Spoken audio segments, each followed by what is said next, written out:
So, hello everyone. We are back here broadcasting the tournament here in Athens, and now we are going to see a match between the white team, the Barracudas from the United Kingdom, and the blue team, the Fysalis 2.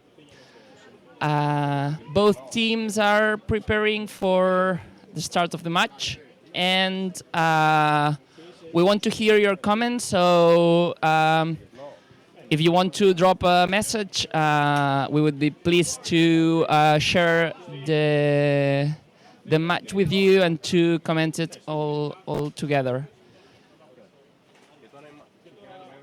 So now we are going to see a match for the 7th, 8th, and 9th position. It's gonna be an even match, very equalized match, very interesting match, I'm sure, in which both teams are gonna fight to do their best in this part of the table. Here the weather is not as sunny as we had before. We had a little bit of rain, but still. It's good enough. The temperature also feels well. Everything is great here.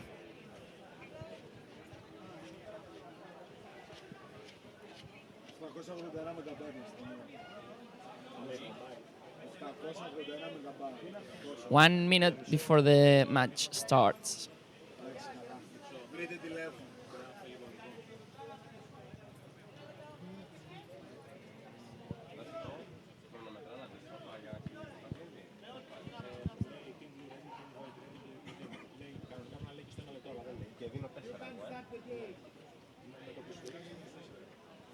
So the referee is asking both teams if they are ready, and we are gonna see the start of the match in a few seconds.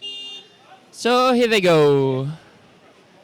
Here they go. Blue team arrives first. He grabbed the ball.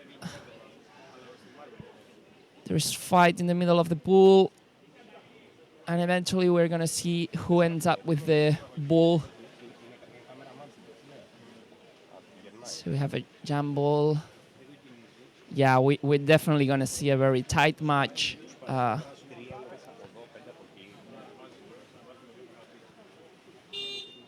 finally, the referee stopped the game. Probably there was too much contact. And the blue team serves.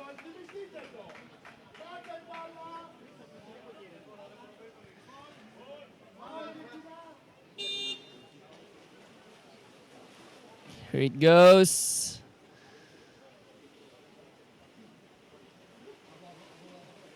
Now we're going to see the first attacking opportunity. We have a blue player prepared for the pass. He received it, but he eventually lost the ball. Ooh, wow. We saw a very nice movement here from one of the goalkeepers. And here they go. They are passing the ball really well, so they are arriving to the basket, and wow, very nice passing here. Very nice. The captain of the white team is asking for calm and to use the head to think twice, not to hurry up too much.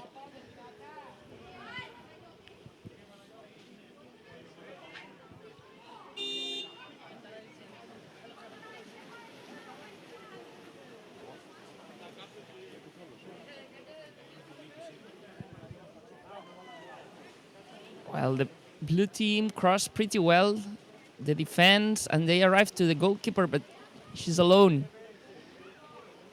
She's alone.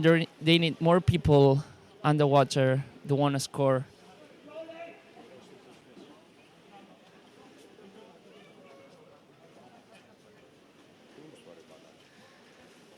Lots of fight up there. Wow, he scored There was no defender, only the goalkeeper. So the team from the UK needs to arrange this situation. They need more people underwater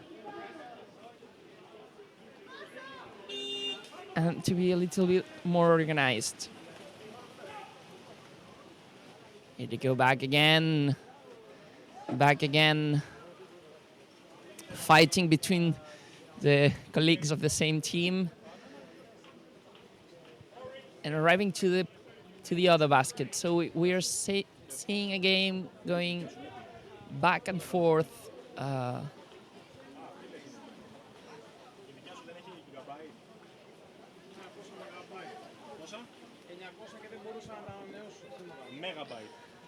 Whoops. Will she grab the ball? No, eventually the blue team managed to steal it and again crossing to the other side. Attacking from above. She's alone, she can attack. Wow, why she didn't attack? She was absolutely alone against the goalkeeper. She had a nice chance that. We have to say that this pool is at least 4 meter deep, so air is a huge matter here.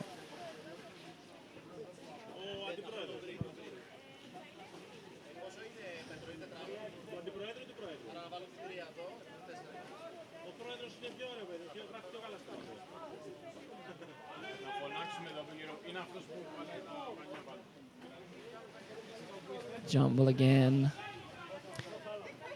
People place themselves under the jumble because most of the jumbles end with the ball just falling down, and then the matter is to be able to grab it.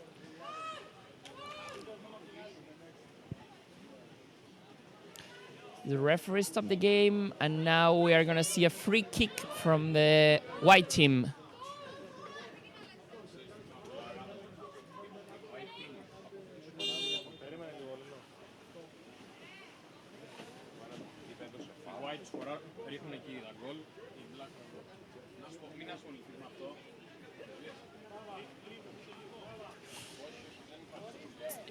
It's also good news from the rugby family that the Barracudas is they are playing all the tournaments they can. They are going to Luxembourg this October, so really good news for the family of rugby that is growing, and we are seeing that the teams that are showing up in the last months or even years, they are in good shape and going abroad to learn from the other leagues and the other countries. So the blue team has a nice opportunity here, again attacking from above. Now we have a very nice pass to the floor, which eventually seems that it didn't end up with the goal, but here we have another opportunity, fighting against the goalkeeper. They are playing at the other side of the basket, but here we have another perspective, and the white team managed to take the ball, and the referee stopped the game, couldn't see what happened.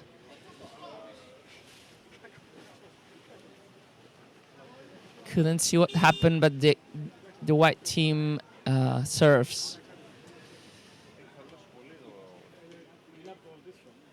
As we said before, we were going to see a very tight match, and we can now say that, yeah, finally we're seeing a very competitive match. We'll have 1-1 at the score, and we're probably gonna see a very tight match in the minutes coming.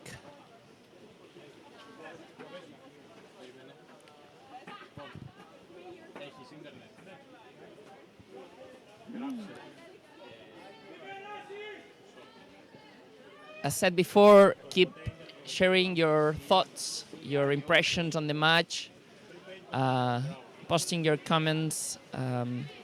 We're happy to see that we have messages and people that is cheering up for their team.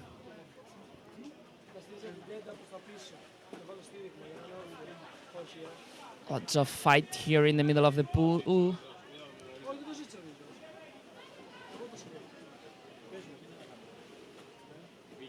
Lots of fight, but seems now that there is less people underwater. As said before, it's a deep pool, so it's hard to have lots of players on the floor. Here she goes. Here she goes. Oops.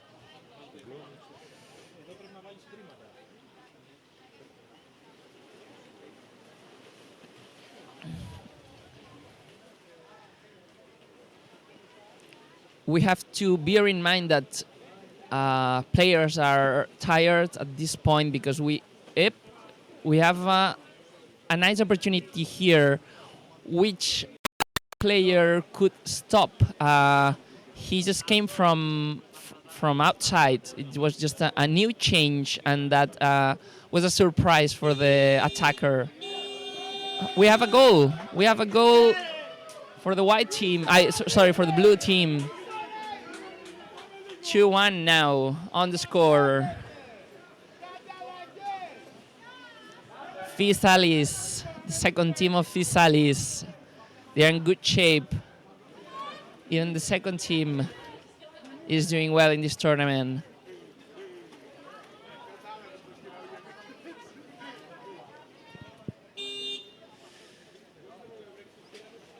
Sun is shining again. We have better visibility now, but of course, the hours pass by. It's always more difficult to be able to see through that dirtiness. Fighting above.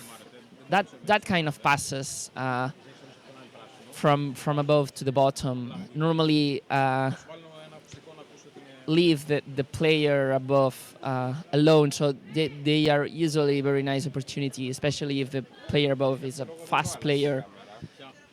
It's always a chance for scoring, and just this brief input for those who are not that used to underwater, probably families or new fans. In these kind of jumbles, the goalkeeper is and also the defender most of the times are not taking part of that jumble because, as said before, if the ball goes down and a fast player grabs that ball, they have a very nice opportunity. So the goalkeeper or sometimes the defender as well have to be ready. So that's why they don't take part of that jumble. So it's kind of a strategy or a way of playing that most of the teams, not to say all of them, is I'm not sure, but most of the teams used to take part of. And coming back to the game, we have 2-1. Blue team is winning, but white team is not gonna let them go home that easy. So we're seeing attack or a counter attack now, which kind of was stopped, but this moment that you could see where the defender of the goal finally goal. So 2-2. I don't. Sorry, it was not a goal. It's what it was the end of the first half of the match. So we will see the teams switching places and coming back to the previous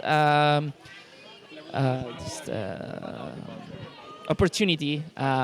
We saw that there was a grabbing of the ankle, no, the leg that stopped almost sure goal.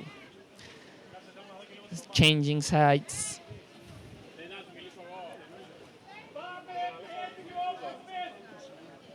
Sun shining again.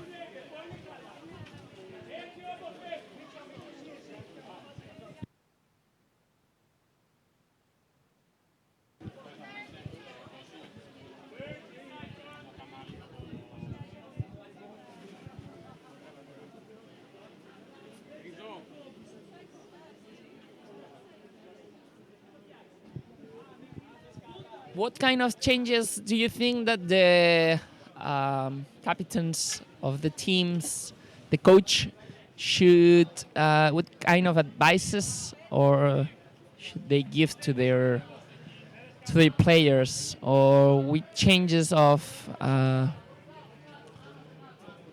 structure or gameplay should they do?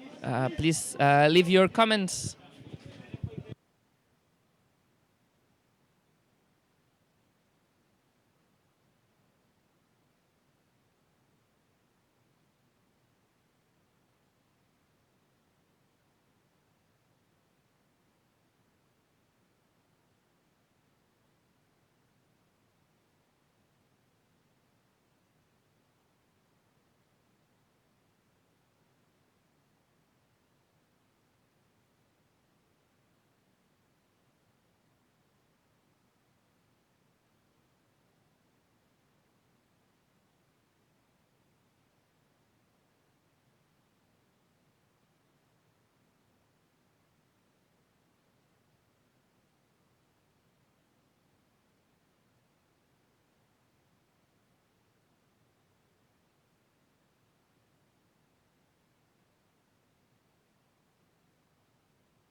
So, hello, back again.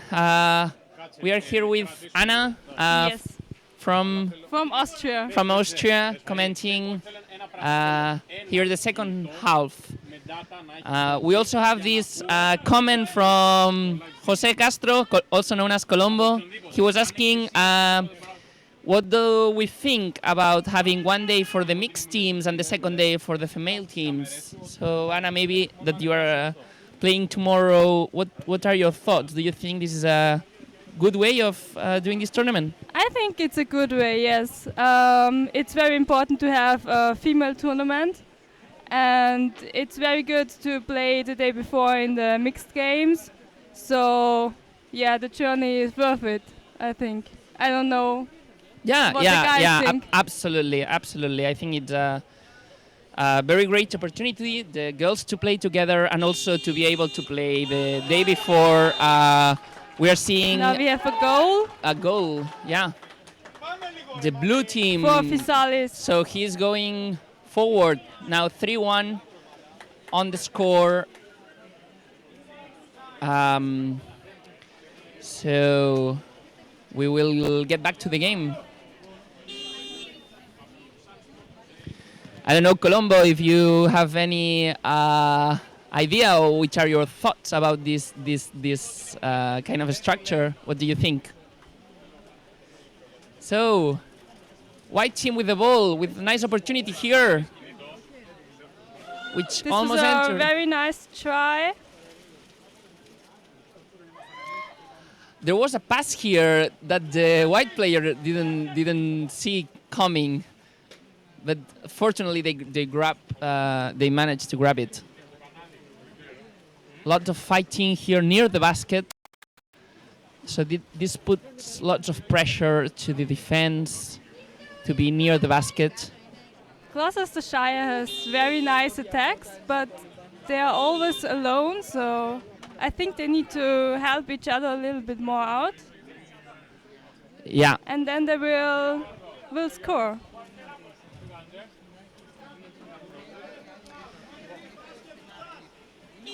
yeah, definitely.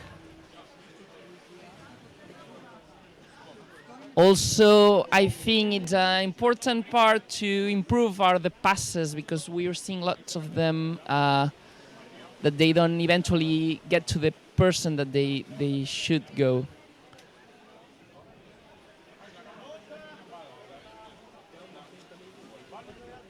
Cluster on the surface. And we see one of the blue players that is just swimming to move the game or the ball to the other side to bring the threats to the other side. We're seeing a counterattack eventually stop. Now the basket is empty, so maybe the white team wants to take this opportunity to steal it.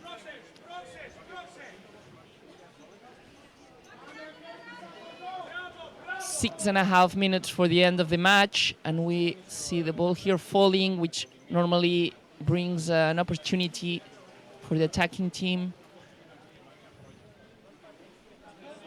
Fysalis got the ball. And now we have a play in the middle field. Very nice pressure for the white team, huh? Yeah. They managed to grab the ball.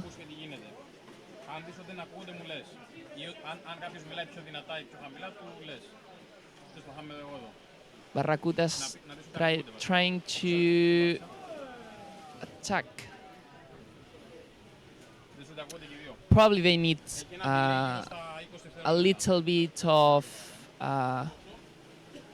patience, of to be a bit more quiet, maybe, to think twice before doing any kind of movement. Yes, they do.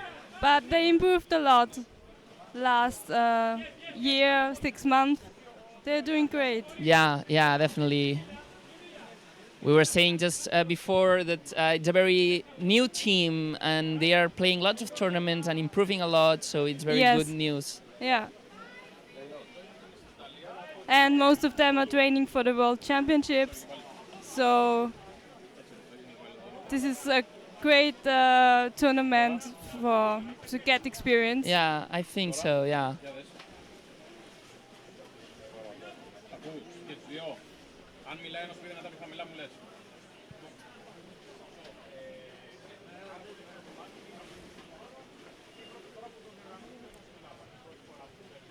These kind of games, the ones that there are not lots of stops, either because there are not many goals or because the referee doesn't have to stop them, are the ones that tire you the most, because you don't get the chance to breathe on surface.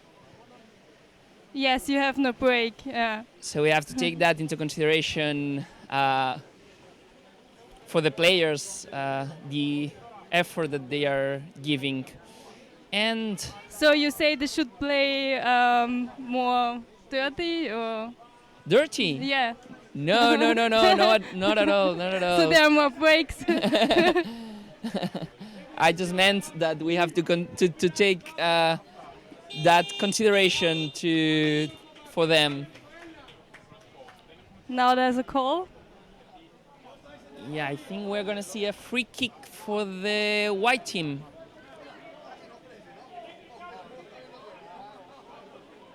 Did you manage to see what count? The tech referee says holding. I think holding onto the basket or holding without ball. Uh-huh. And it's the blue team who is serving, not the white team, sorry.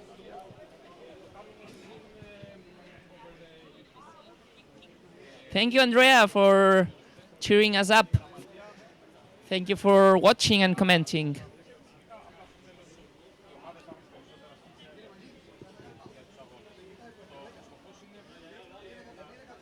Three minutes for the end of the match.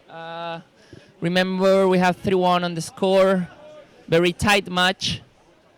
Lots of opportunities, and here we have another one. It's 1-1, and the ball isn't in. Isn't in. Very nice defense. Yeah.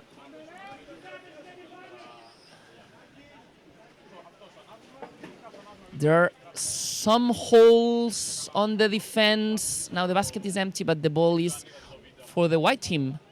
That's why it's empty. And now we have a cluster on the surface. Another cluster. It's a very dangerous situation for Barracudas because the goal is empty. Yeah, but they are trying to swim to the other side, but now they are just at the limit, at the edge. And finally it went outside. Let's see who... But who was out first? I didn't see it. I didn't see it. Very difficult decision for the referee. We couldn't see it here. So it's going to be for the white team. Barracudas defending. They have 1.5 minutes to turn over this the situation.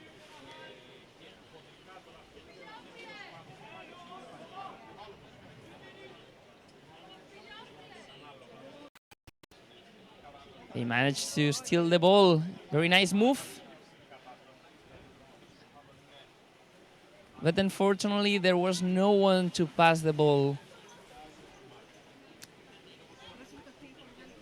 In this sport, it's very important to be close to the person with the ball because you cannot make passes very far away.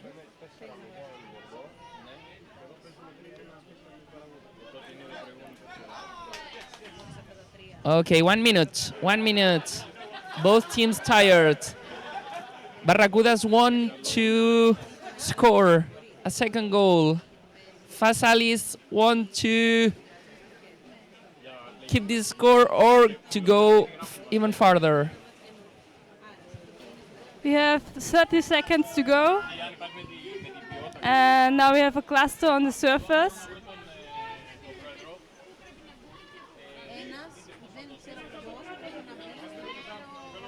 Barracudas has the ball, try to go down, but Fysalis is holding them back. Now Fysalis has the ball. 10 seconds left. And now we're going to see the end of the match. End of the match. Fysalis 2 managed to win this game.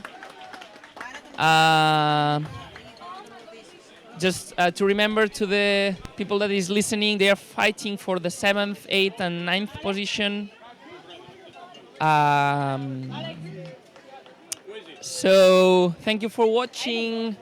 Stay tuned. We will keep broadcasting this tournament. Keep posting your thoughts and see you soon.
So, good afternoon again.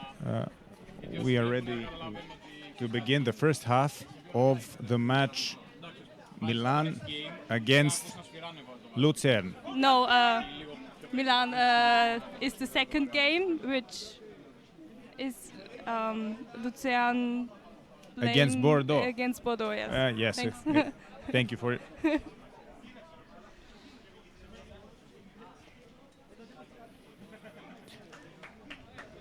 Up to now, Milan has had a very good tournament. It was one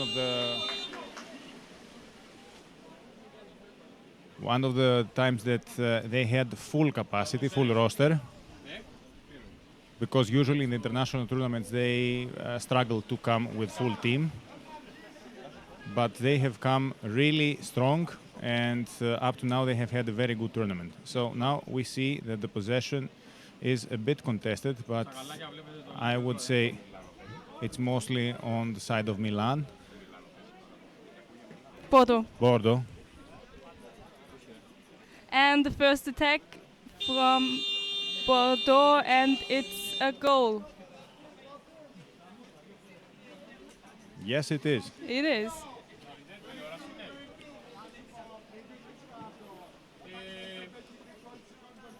So it's 1-0 for Bordeaux now.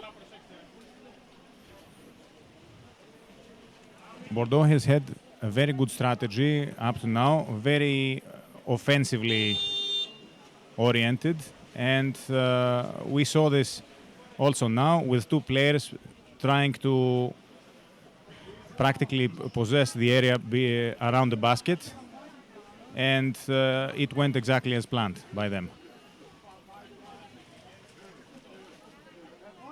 Lucern is in ball possession now. Now they have a cluster on the surface.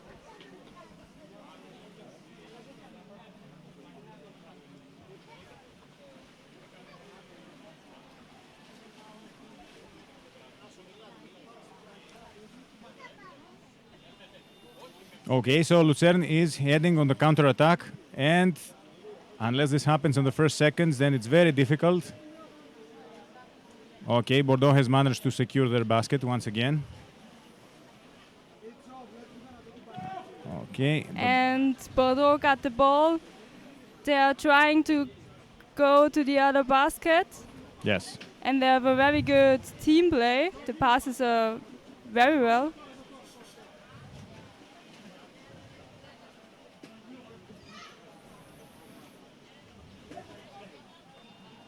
As you said, Dana, I can see that they're planned. They're heading planned. We can see also the wall was used, also in their benefit. They're strong enough to keep the ball in the premises of the goal of Lucern, but now possession is back at Lucern's hands. Okay, and now we can see if the experience of Lucern will speak for itself. Okay. This is Felix, the captain of the team. Now, I think Anne-Christine, one of the Graz players, got the ball. She's a very good scorer. But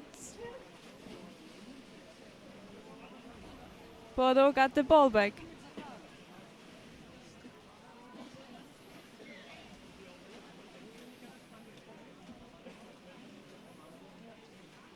Bordeaux is very patient with keeping the ball, and they try to have as many players for help as possible. So this is why they take their time attacking. Even if some passes are not that correct, they always feel that they are supported.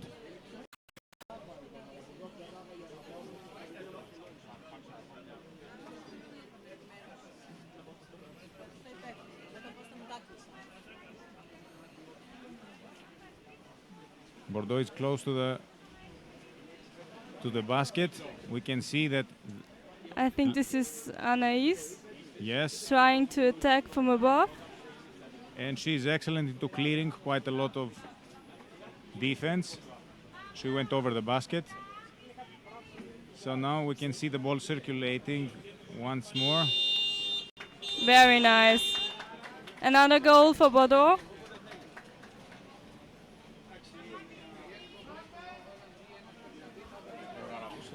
Wonderfully played by Bordeaux.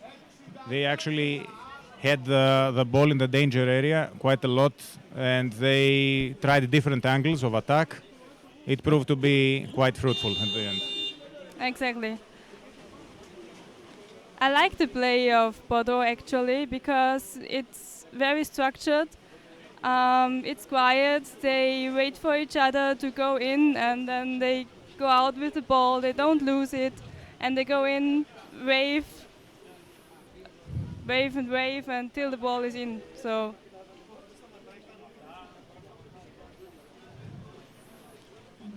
Bordeaux, for such a new team, has shown tremendous resilience, and the fact that they have taken part into international tournaments was the best investment possible. So now, after only 4 years of them being founded, they're the best team in the France, and you can say why.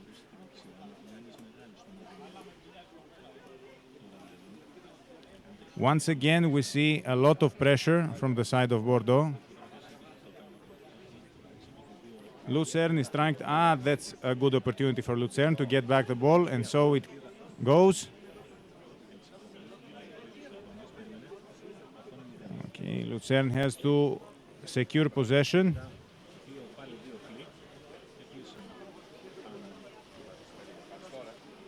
Okay, it has done so. Very well played.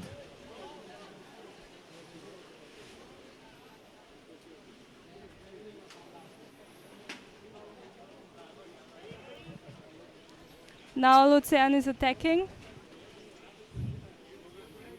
It has managed to keep the ball, although there were some false handlings, but up to now it has managed to keep it. However, the French team is sealing off the basket very, very well. You can see that also the changes are extremely careful so that they don't leave. So there is a kind of counter-attack developing.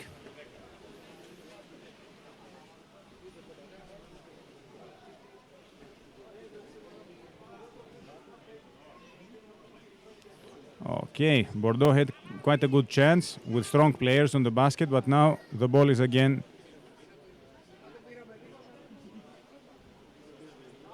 contested.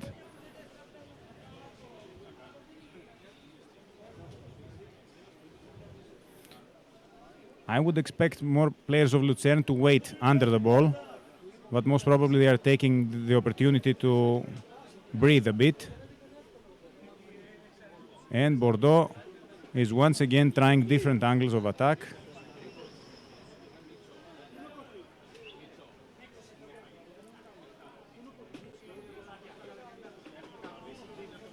Bordeaux is attacking again. And they lost the ball. Lucerne regained it and is trying to go to the middle field. Very well. Very well done. Very well done. Nice steal from the Nice side of Lucerne. counter-attack from Yes. Lucerne.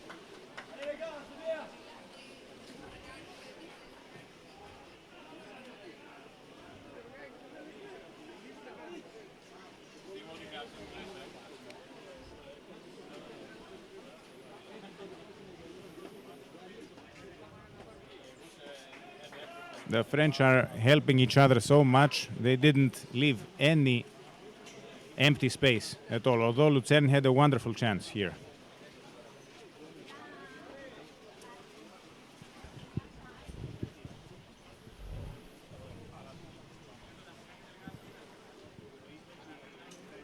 Bordeaux tried to secure the ball, but Lucerne has wonderfully gotten it back, but once again stolen. Oh, And it was an empty basket. yes, Lucerne managed to hold on.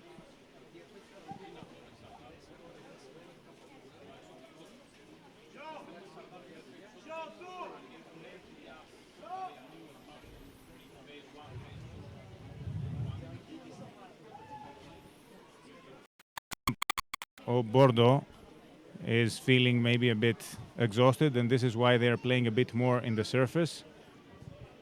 But they are doing a very good job of keeping the ball. And of course, depleting the oxygen from the side of Lucern, who just tries to keep as much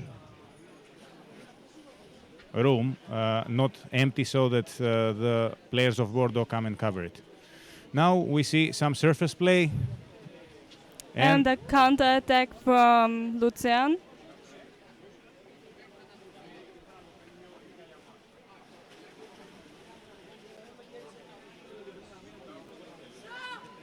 It always seems that there's one player more underwater from Bordeaux than from Lucern.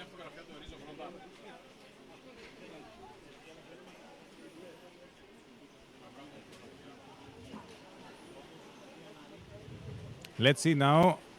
It seems that Lucern has a good chance of keeping the ball and now exhausting the French players a bit. Oh, it's difficult. It's on one-to-one encounters. The team from Lucern has a lot of experience, but maybe lacks a bit of physical strength. Let's see how this counterattack develops.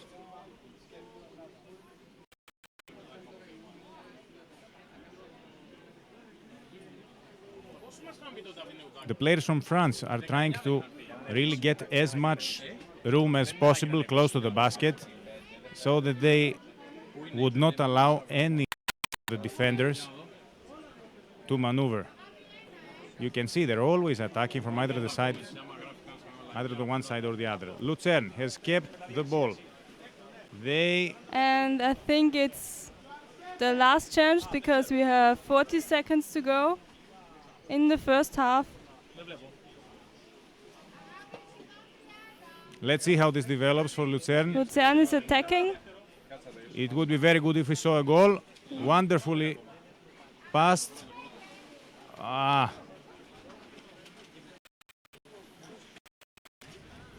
Very well grabbed.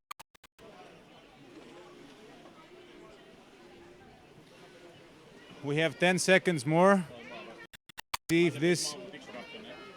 A last attack from Lucern. Yes, 5 seconds. Difficult. And the first halftime yes. is over. Lucern has had a very good chance up to now, and it somehow feels that they found rhythm. Yes. This is very good because they have tremendous experience, and what they need is just finding a bit of rhythm. Actually, to be perfectly accurate, the team which plays now has also players from Graz team. So it's to be expected that they need a bit of time together to find each other. Yes, half of the team is from Graz and half of the team is from Lucern. So, yeah, strategies of playing and attacks have to be adopted, and you have to get to know each other underwater. But they are doing good.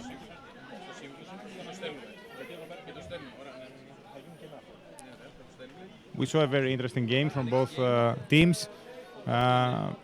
It is interesting to see how actually the French team, without having the experience, are managing to, mainly by capitalizing on the experience gained from all the international tournaments, to have always one player, as you said, Anna, more in the water. Yeah.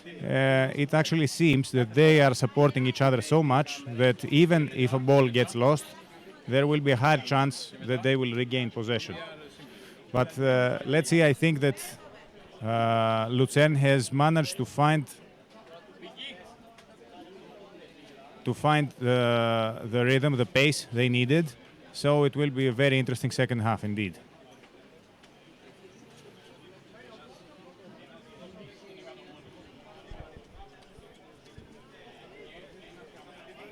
Here in Athens we have about 19 to 20 degrees. we expect Celsius. We expected a bit warmer day, and actually a lot of the guests expected quite a warmer day, and some are also expecting to go for a quick trip on some of the islands. The islands are going to be really beautiful at this time of the year. We hope that at least it will be that pleasant and comfortable also tomorrow, with the second day of the tournament mainly reserved for the female tournament, the women's tournament.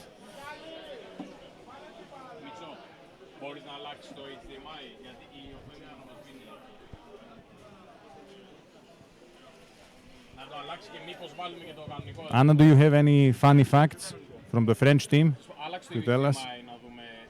Yes. Anaïs wrote that underwater rugby is like a virus. Once you try it, you can never get rid of it. Exactly, very well said.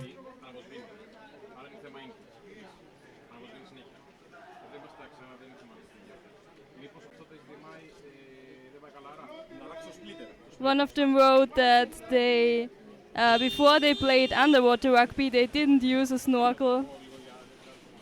So, yes. They are certainly having a good apnea, maybe thanks to this strategy.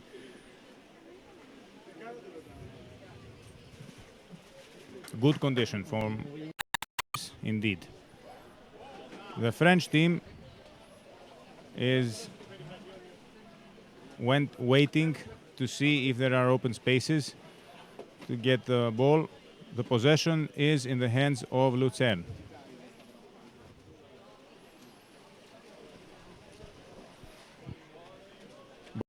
To gain possession again, and again the ball is contested. Now Lucern tries to develop an attack. Now the player of Lucern feels locked. It's difficult if passes don't happen quickly enough.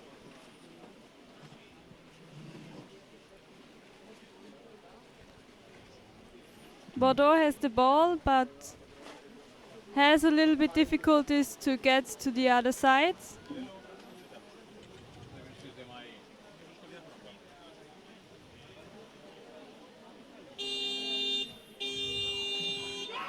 Well played. Well played. Nobody expected this, but how did this happen? Yes.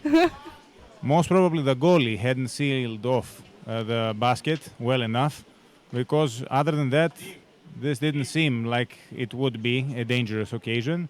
And this is how we come to 3-0.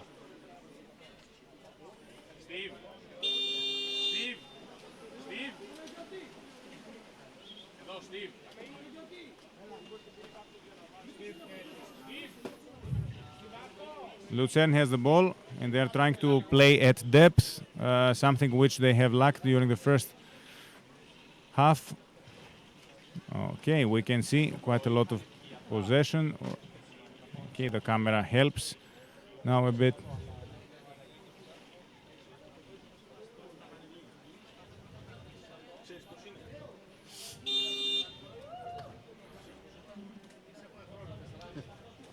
Okay, I hope we don't end up with a bigger playing field. Because it's already quite exhausting if we make it bigger. Anyhow, Lucern managed to keep the ball for quite a lot. And I think that if they manage to move the ball a bit quicker and do quicker passes, they will become very dangerous. The main thing is that they don't leave the more muscular players of the French team attack them to steal the ball. Now it's a free throw for Bordeaux.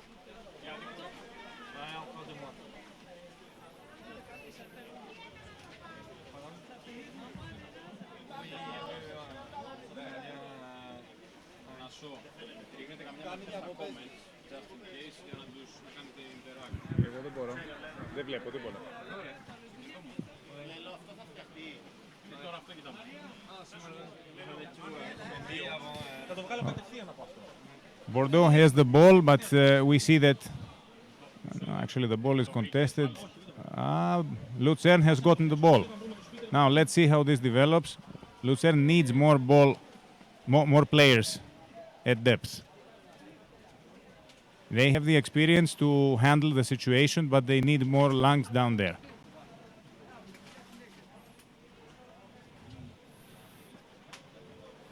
It's impressive how well the French team seals off the basket. There are a lot of players. Lucern is attacking again. And the French team regained possession. Now, after such a difficult phase, it's difficult for French players to come and help. And this is how possession is lost.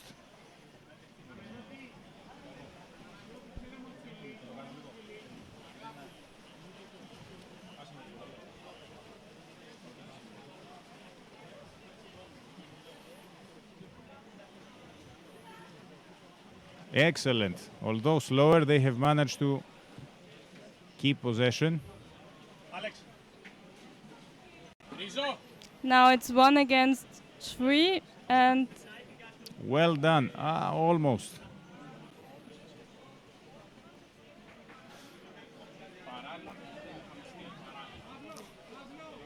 The French are making every opportunity possible. I think the ball is out of the bounds. ball, yeah.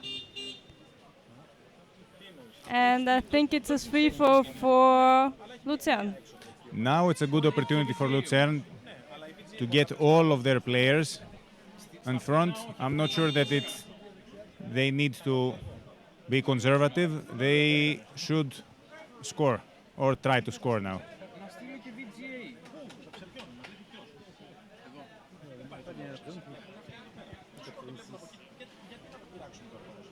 Lucern has gained possession and they keep the ball. It's difficult to keep the ball for a lot with such physical play from the French players who are very good at apnea.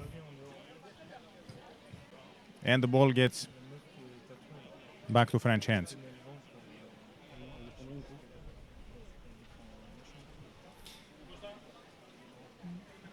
Now it's a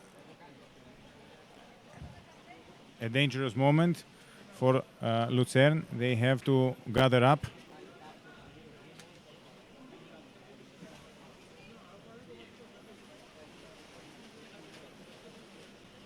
Once again, the French team plays in the depth. But I think that the game is very equal now. Very, very, Yeah. very. Lucern has managed to find pace. Just as we And said. another goal for Bordeaux.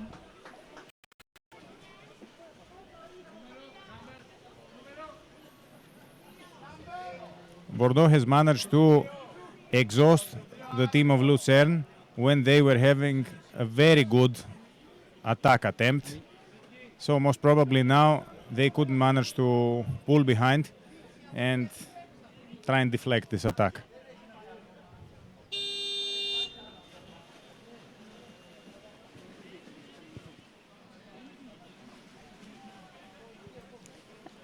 We have 5 minutes to go.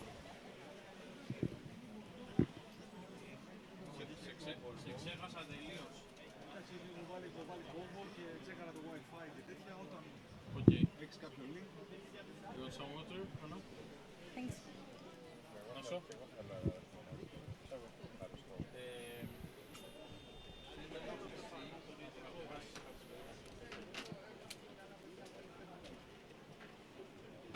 Lucern didn't lose any morale at all. They just went full on to attack the other basket.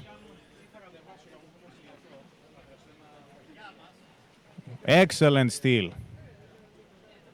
Excellent chance for Lucern. Steff is trying to attack, This, but yes, this was a wonderful snapshot.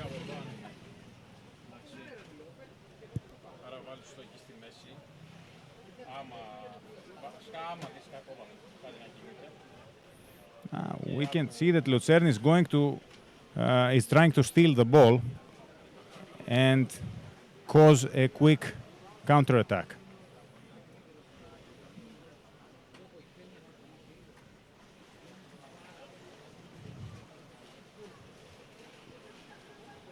France, Bordeaux managed to regain possession after the consecutive shocks of. And it's called from the referee.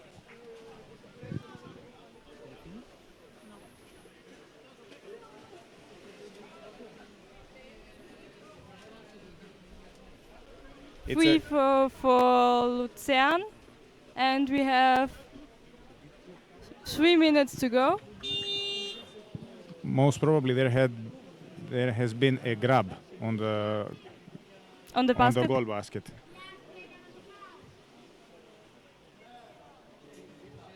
Okay, Lucern keeps possession. French players are quite strong, but Lucern is doing a very good job of making their life difficult. Let's see. Lucern is very well at really making the French players play difficult. If only they had one half left, huh? Because as the time develops, they're playing better. Yes.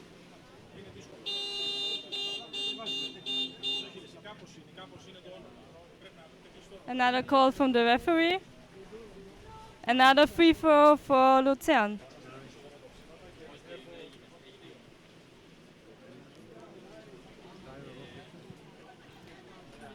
I think this is probably one of the last chances for Lucern to score. Yes. We have almost 90 seconds left, and it would be a pity if Lucern didn't score a goal, because the score doesn't represent what is happening. Let's see how this develops.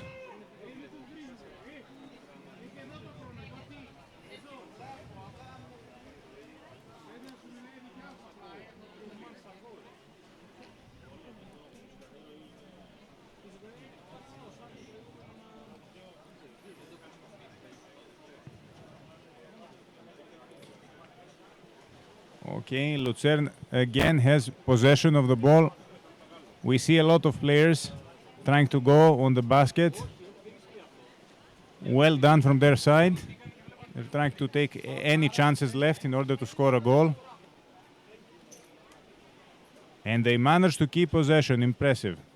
Very well done. If only they played like this before, it would be an equally interesting match with the score shared. The scoreboard shared. And we have less than 30 seconds.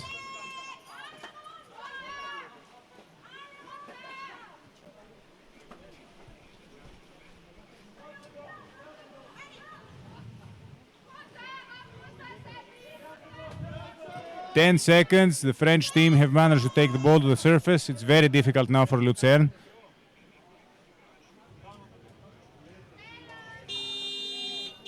And the end of the game. Yes, the end of the game.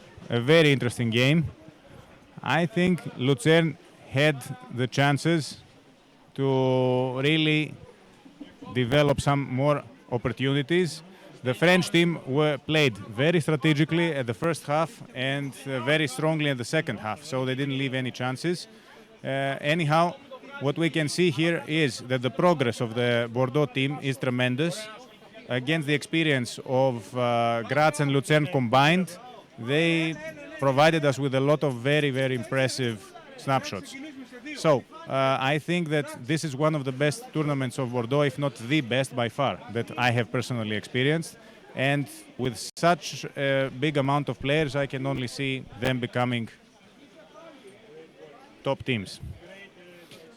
Lucern, on the other side, had a very, very good progress.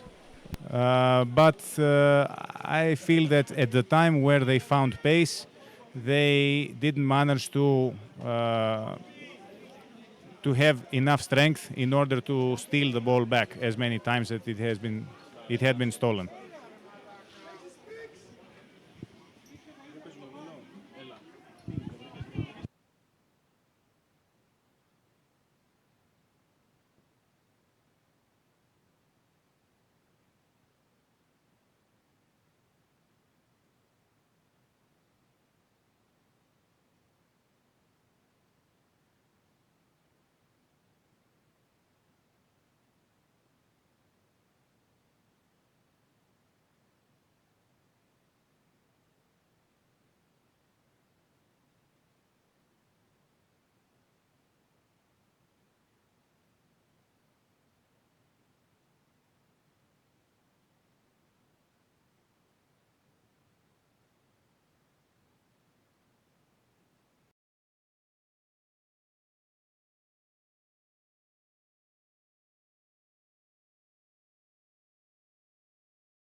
Now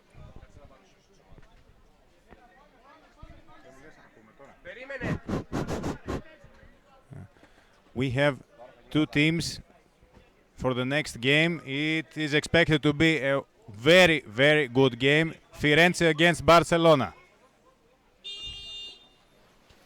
Let's see, a lot of us are waiting for this game, which is going to be expectedly one of the best.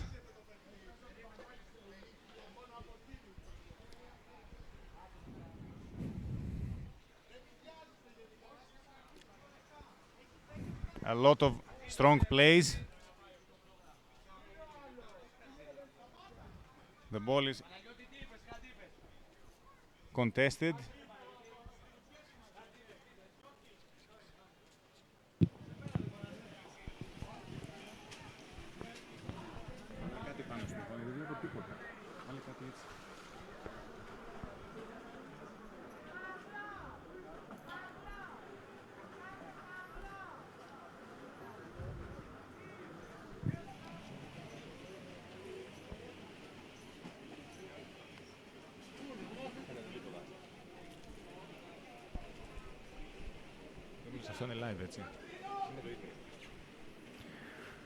The ball is for Barcelona.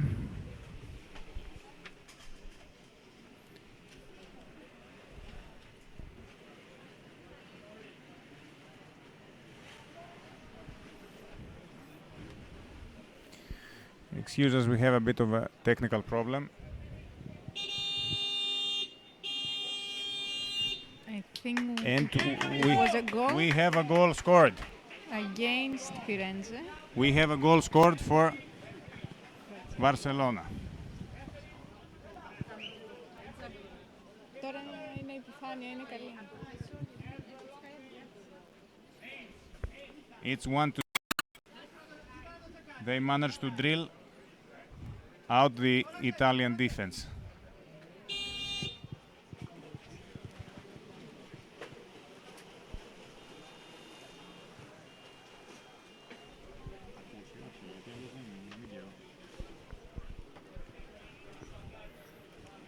Okay, the ball is contested again, out of bounds. It's very difficult to keep possession.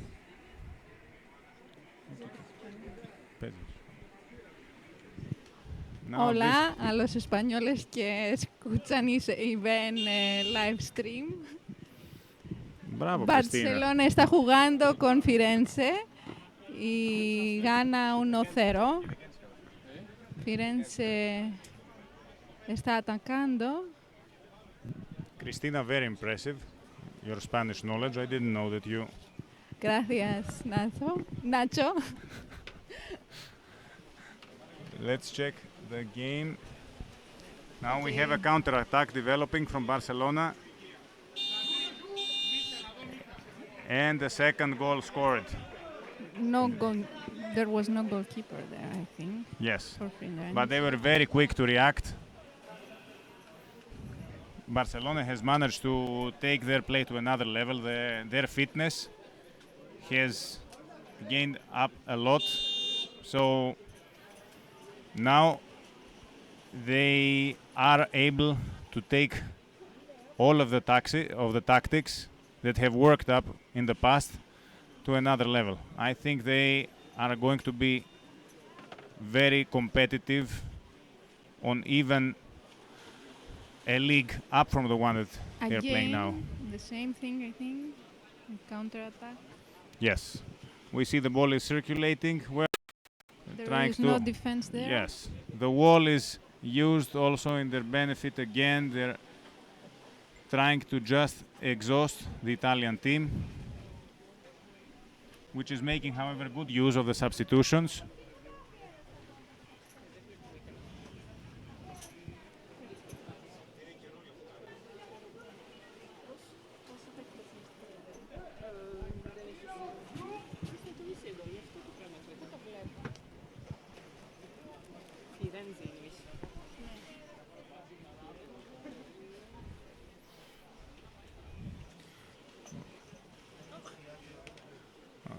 Barcelona is trying to drill out the Italian defense, which is very good traditionally.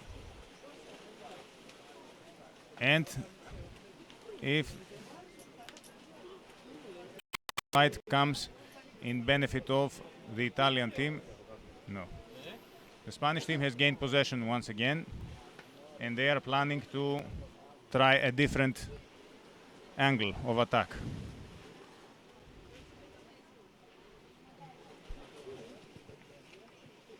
They managed to keep the ball safe.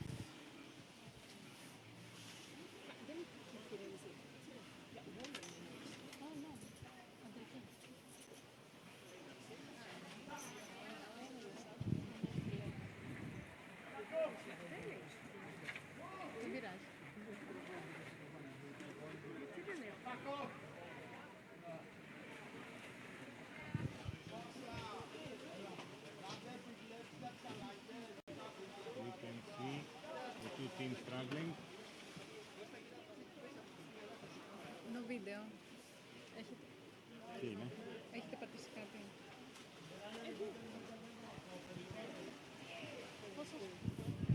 Okay, we had a problem with the signal.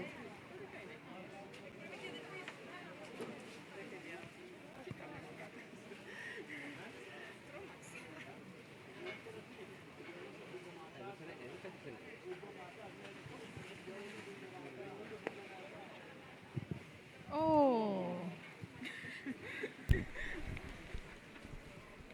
Quite close. This was very close, indeed.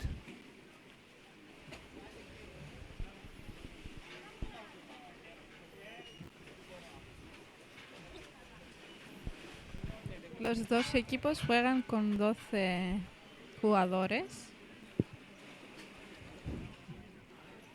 Spanish team manages to keep possession almost exclusively, and they seem to be very comfortable with keeping the ball and circulating it.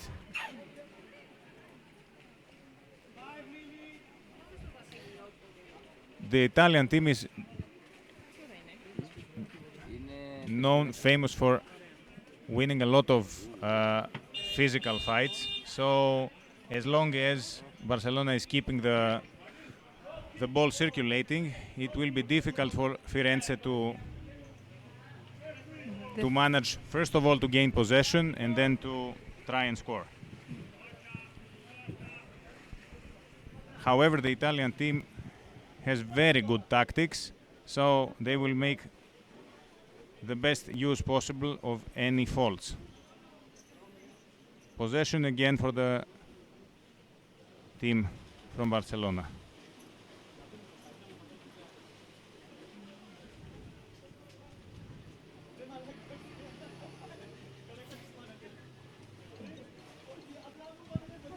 They try to go. Another goal. Another goal. They managed to sneak into the goal. At the beginning, it didn't seem that they had any tactic at all. But what they do is they go in, they go back out, and then by taking the defense and the goal is out, they try to find weak spots. They managed to do this once again very efficiently.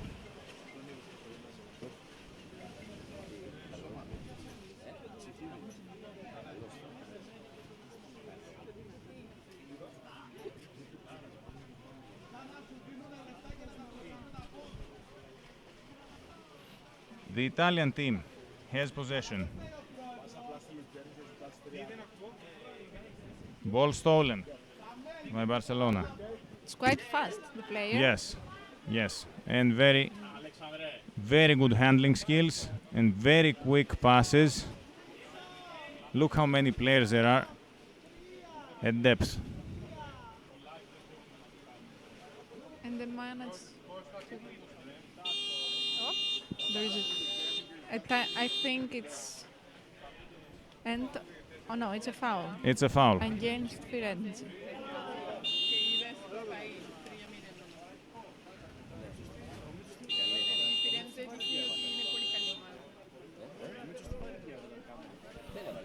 Just a minute to see. what happens. Most probably, yes. Barcelona managed to score that quickly after the foul was executed. Unbelievable. You saw that there was less than 5 seconds of delay since the time they got their hands on at the foul line. Excellent play.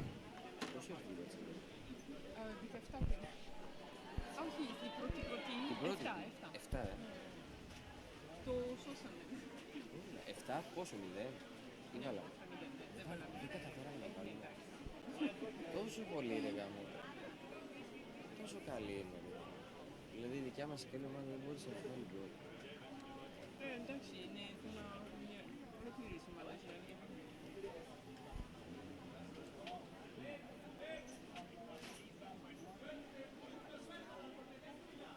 Δημήτρη, το αφήσαμε στη μέση αυτό.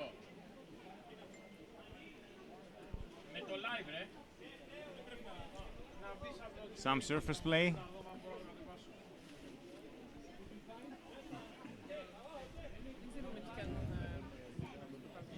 There is less than 1 minute left from the Yes. for the first half And the ball once again for Barcelona. for Barcelona. Now the Italian players have to quickly stop. I think they are all ready in their position. Yes, they managed to come very quickly back. But look Barcelona the player from Barcelona. He's likes to put steal it- defense yes, a lot. Exactly, yes.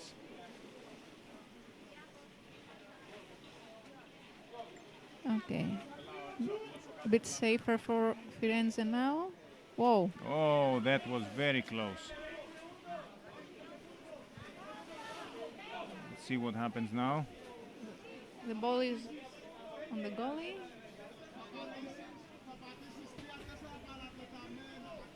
The Italians managed to deflect this attack, and End we of the come to first the half. end of the first half.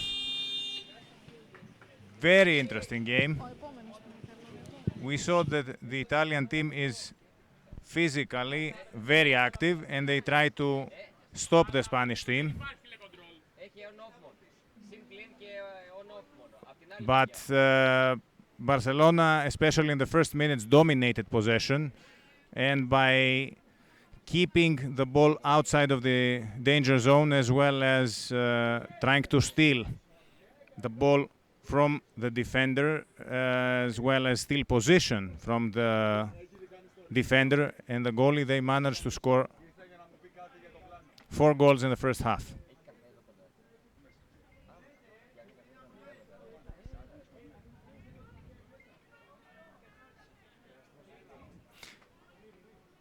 This is expected as one of the games that will decide who is going to be the winner of this tournament. And we can never underestimate Firenze, who, if organized correctly, I think, and if they manage to have a bit more possession of the ball, which they can, we may see this score getting different. The scoreboard up to now, it's only full with Barcelona goals, but this could change.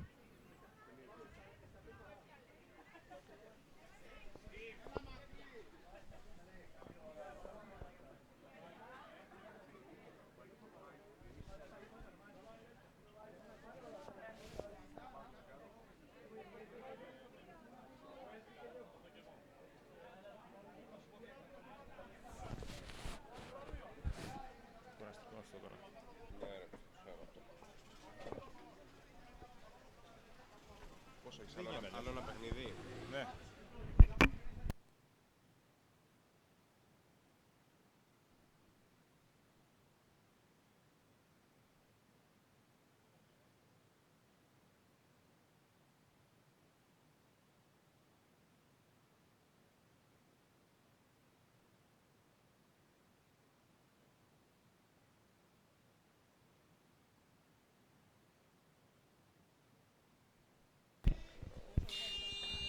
The second half begins.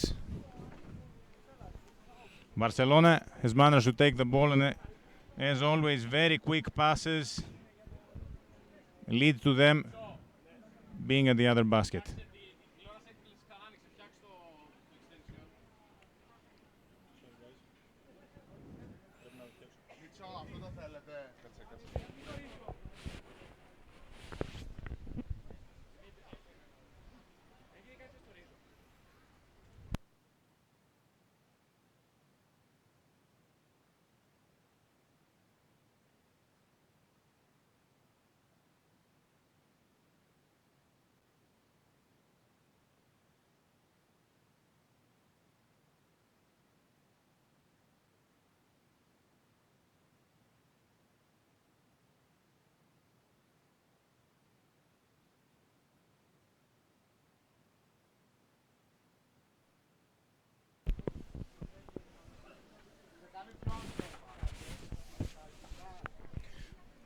Barcelona has managed to put pressure once again, exactly as it has in the first minutes of the first half. Good handling, a lot of players which present themselves ready to get the pass. And as we can see, they avoid all battles with the Italians, either on the surface or in depth. We know that the Italians are very good in this.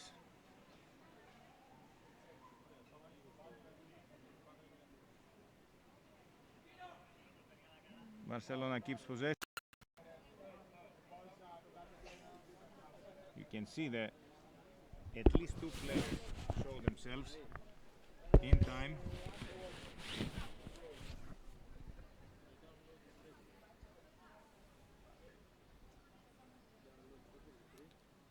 The positioning is tremendous. The positioning was very tremendous from the side of Barcelona. They tried to circulate the ball.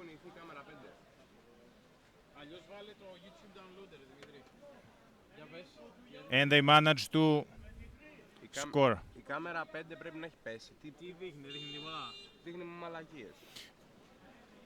Κάτσε να δω τι δείχνει. We are in the 6th minute of the second half. And the score is 5 for Barcelona, 0 for Firenze still.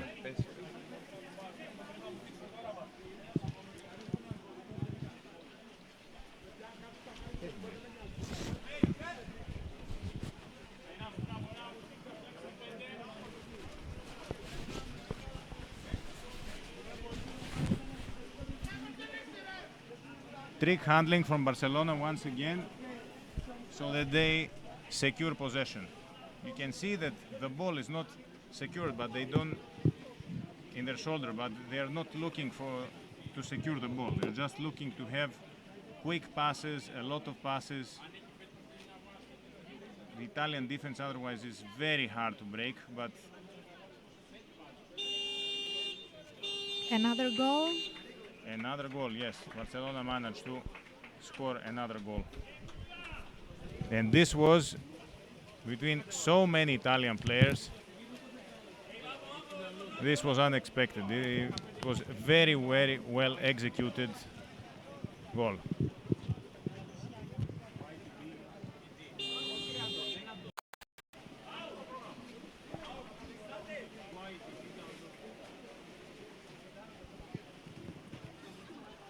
Let's see, Firenze has the ball.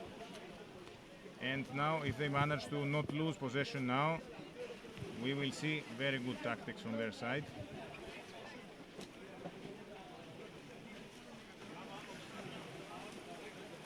Barcelona players always have somebody to pass, so even if they get grabbed, the ball is finding its way to the other basket.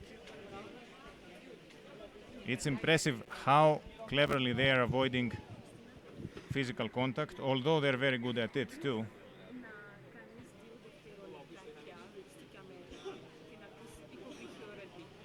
And now it's actually a huge struggle for the Italian players to keep their lungs. Oh. Wrong pass. Wrong pass.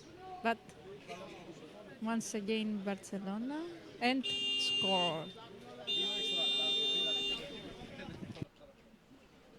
You saw what happened. It's exactly what happens when you get the steal. It's the most dangerous point when you get a steal close to your basket.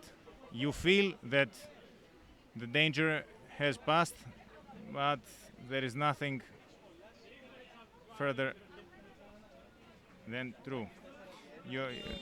You're not expected to be anyhow comfortable, to feel comfortable after you have stolen the ball. Anyhow, the score is 7-0.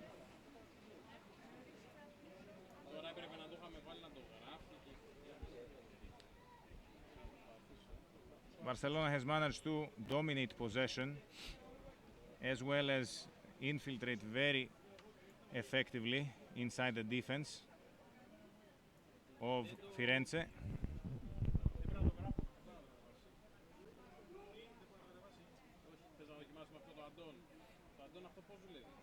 Ball well secured for Barcelona.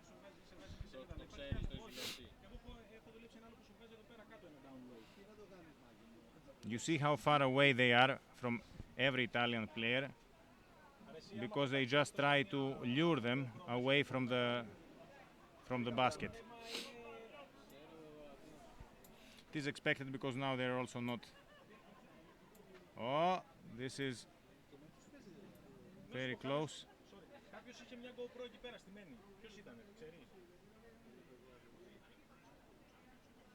This is really a close call.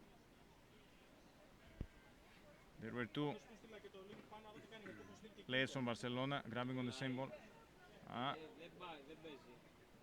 Excellent goalkeeping by the Italians.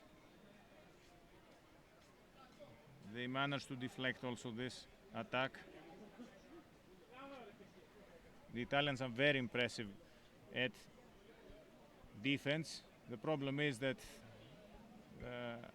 the Catalan team is tremendous at keeping possession. You see how the game seems more equal once it becomes more physical. As long as Barcelona has the possession and they keep Italian players away from the ball, they're dominating. And because they know it, they're just circulating the ball. When this stopped happening during the last minute, you saw that somehow the game felt much more equal than before.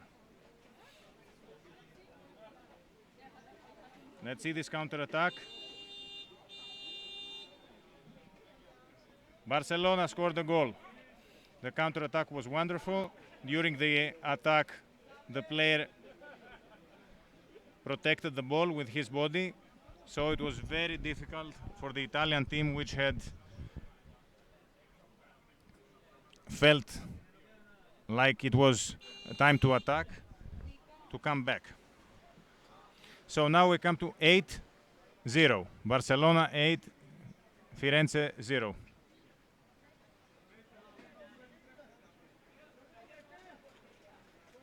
Barcelona tries to attack.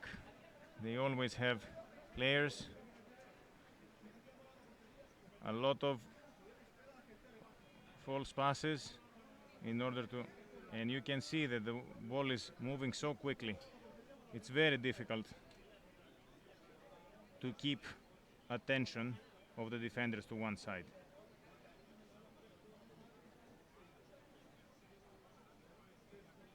A lot of passes also in the basket. There are so many players of Barcelona ready. The Italian players are excellent at sealing off the basket, but unless they get possession, this is not going to be any long-term strategy. We have 2 minutes and 30 seconds more, a bit less.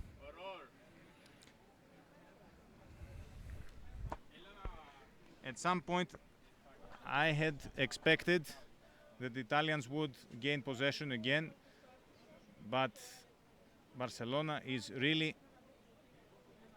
making the best use of their players being at the right depth on the right time.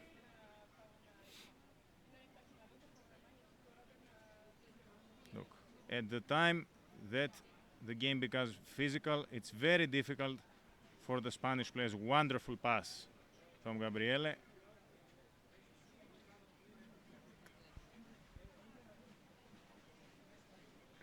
Wrong pass by the Italian player, and once again the possession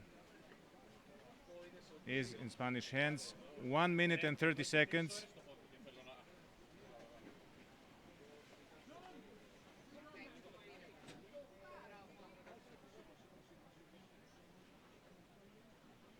Let's see how if the Italian team manages to defend the basket for this last minute.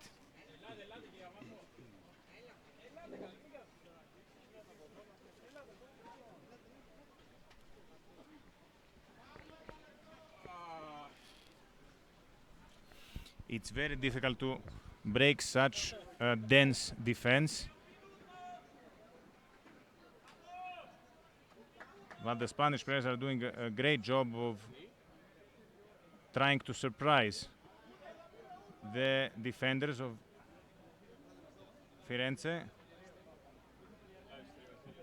They are looking for empty corners. You see that both sides of the basket are under siege. 20 seconds. Let's see what happens now. 10 seconds. Italians are doing a very good job of keeping them away from. Let's see what happens. 3 seconds. And this is how we come to the end of the second half and of the game. Barcelona 8, Firenze 0. Maybe nobody expected such a score. The Italians made a very good job of trying to seal off the basket. This may seem ironic, but it's not. They actually sealed off very well, but the possession was tremendously in favor of Barcelona. So it was inevitable with their rhythm of passing that they would have so many attempts close to the goal, and they made the best use from 8 of them. Barcelona is really marvelous at doing this kind of job. So this was expected as possibly one of the best games, and it was really very impressive for the level of this tournament.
Welcome once again to the live feed of Underwater Rugby Open League here in Athens. The weather has been totally unpredictable. However, it hasn't rained up to now. We have short but very pleasant pauses of sunlight. We just finished with a very, very impressive game. It was expected to be one of the most impressive ones, and it was. Barcelona against Firenze.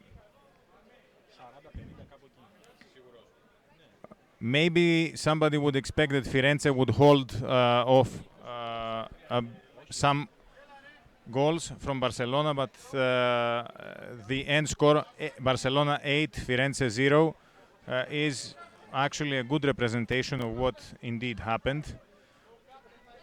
Barcelona managed to dominate possession on both halves with some small pauses from the side of Firenze. And although Firenze had very good defense, it was difficult with such domination possession to have any chances, first to score, and second, any realistic chances to not get that many goals. Kudos goes to the Italian team for actually defending and deflecting successfully a lot of the attempts on attack that Barcelona made. They were much more than the goal scored. And here we have the first goal of the current game. Gloucestershire managed to score a goal, a very well executed goal, quite unexpected because the English player wasn't on depth, but she managed to find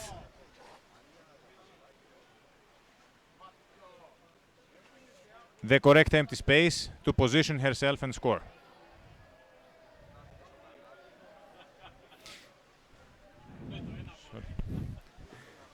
Toulouse is on the attacking side. We're going to wait for the referee. I remind everybody that in this tournament the time flows continuously. We haven't decided to pause from referee to referee whistling and stopping the game because it would be more practical to keep discipline the program. On the other side, the players had to be aware, and mostly I think they have been adjusting to it, that the time flows continuously. This means that two halves of 15 minutes each don't feel as 15 minutes.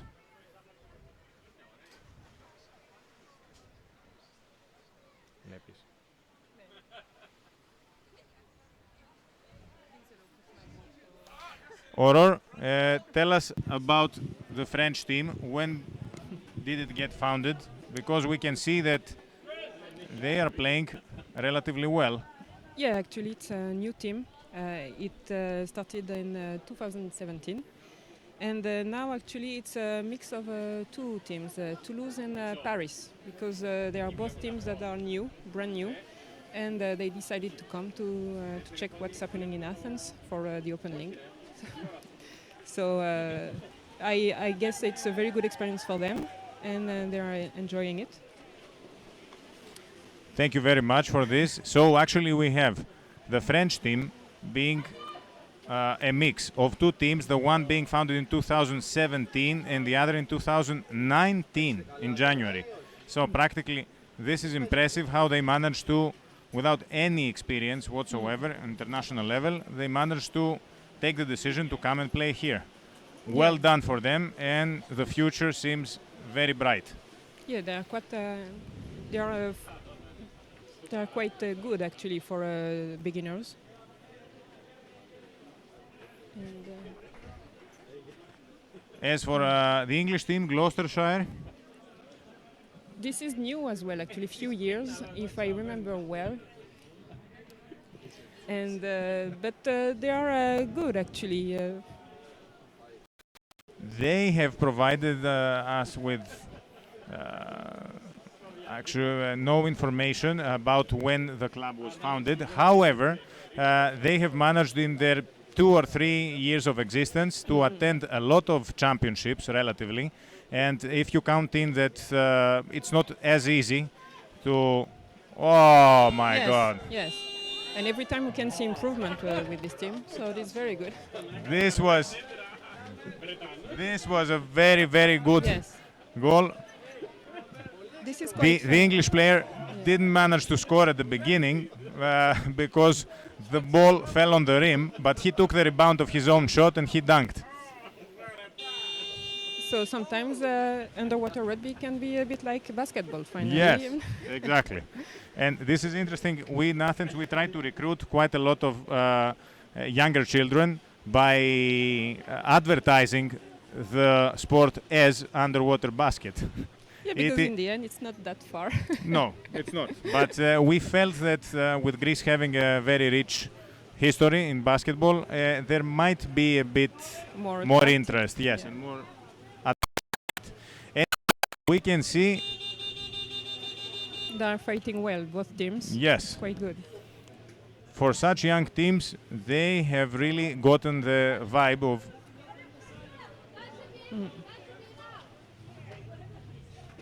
Okay.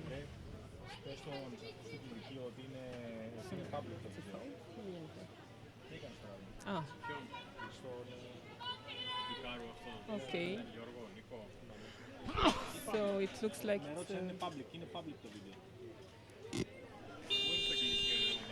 okay, so now the ball is for the English team. We have still Gloucestershire. Yes, 6 minutes left for the first half.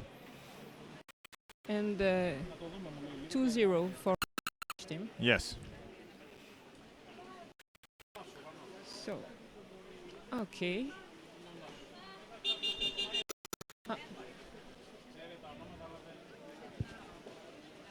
We didn't see actually what happened. Maybe somebody Yes, I think a catch foul has somebody been. Yes. without the ball or something like that. Yes. Now Okay. we have a foul Yeah, because for that's the French. thing. Because that's the thing in the underwater rugby. We it's like the rugby, the normal rugby. I think when you don't have the ball anymore, you cannot go and go. How can you say? Catch the person. Yes, exactly. Exactly. Toulouse has the ball, and we see that for Wrong pass. not anymore. That's a pity. I was ready to mention that they were securing it well, but Yeah. from the one hand side. That's pity, Anyhow, but it the English happens. team is developing quite well for an attack. Oh! Ooh. Okay. Yes. Okay. Yes, but no, but yes.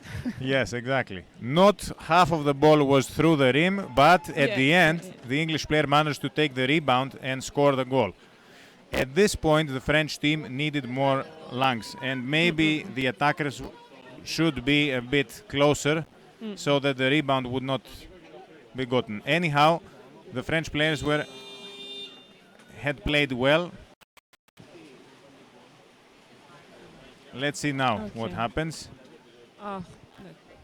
Okay. he The lost English ball. players have gotten quite the knack of how to steal the ball. It's Yeah. impressive because they're a young team and they know how to roll their fingers well so that they Yeah. gain possession. They managed to get some game and to make a lot of passes. Yes. It's good. It goes quite fast. They never keep for too many time the ball.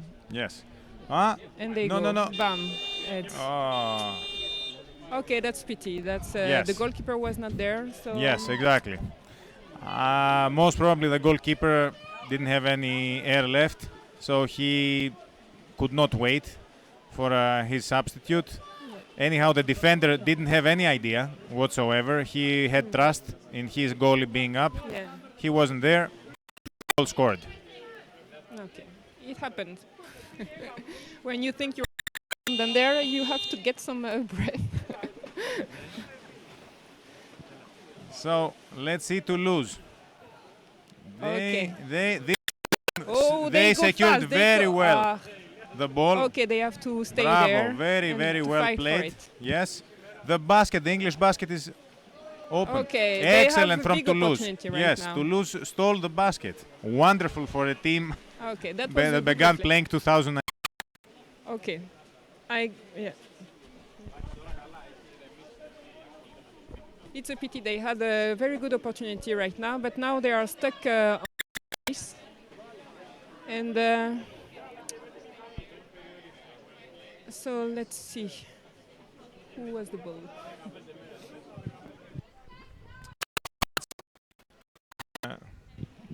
Heavily contested ball, but slowly the ball is heading toward the English basket. No, it's stabilized again. And when they do that, it doesn't look like that, but it's very tiring actually, because it's like they're fighting without fighting. So it's quite tiring when they stay on the surface Yes. like that. Let's see Toulouse. But Toulouse took back the ball, so let's hope this time is the good one. Okay, they could go now. Okay, that's pity. But it shows from the new teams, it's always like that. We don't go fast enough. I speak this way because I'm new myself, and I know that I'm not very fast in my moves. And that's what just happened right now. But you are actually. fast in your learning curves. So, actually, learning fast is most probably characteristic of definitely. French players, huh? Yeah, we do learn fast. Oh, and this is an Okay. empty basket. So 4-0. That's the fourth 4-0. goal. Actually, that all the baskets scored without Yeah. trying to speak, of course, badly of the English team. The English team has proven very well. All of the baskets have been, all of the goals have been scored on empty baskets. And most probably I see a coordination problem in the French team. Yeah. Either that or the goalkeepers are not up to the task of Yeah. keeping a lot of time. Since it's up, a new yeah. team, it's normal actually Yes. when you think about it, because they need more work on the breath to keep the Yeah. down and stay more and do more dives. If they don't, Okay, If now the- they're good though. yes, exactly. They managed to go to the attack and to be Yes. near the goal of the other team, Yes. so it's good actually. And now the English team Okay. heads to the basket. The player Georgia, as we see on her bathing suit, is looking for some help. Okay. Now the English team is looking for some help. Oh, that's okay. That was not a good pass. Yeah. Okay. End so of first this half. one, yep. Barracudas of Gloucestershire 4 and Toulouse Paris Mix Team 0. Alliance 0. The French team was very good for playing only one player, the part. How I can see that they are going to get very helpful insight if they look through the video of their games. The goalies are not able to support each other well enough, and this is the only reason I can find that the score is as it is now. Otherwise, it would be much more equal in pressure and in score than it was now. Actually, we have to say as well that the Toulouse team is actually a 7. So that's why the goal is often empty. Because there are few in the end. So it's much more difficult if they are fighting in front of a team that is 12. And they change much less than the others. And of course, the players are tired, and at some point they don't have enough air anymore. So yes, they are not enough actually to be able to fight like they should be able because if we see the level, it's not so bad. So they could do much better if they manage to be 12.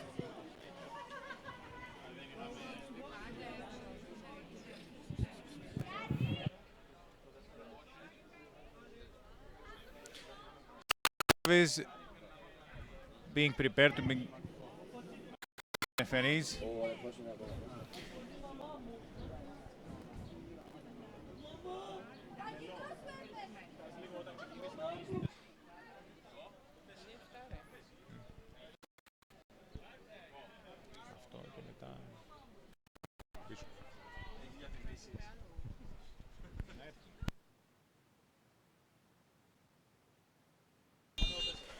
Second half begins.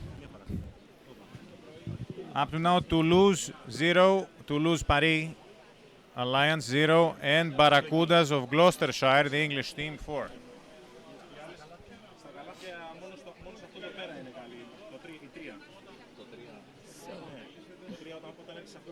Okay, Toulouse has the ball. Yes, very well. Okay. Very well kept. The possession is well kept from the French team. But they don't manage to get closer to the goal, to the basket. Yes. They have to be careful because it's the possession changed.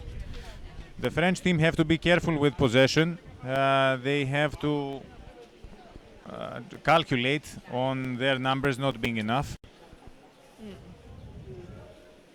But it's quite brave from them to come and to be with this number of people in the team.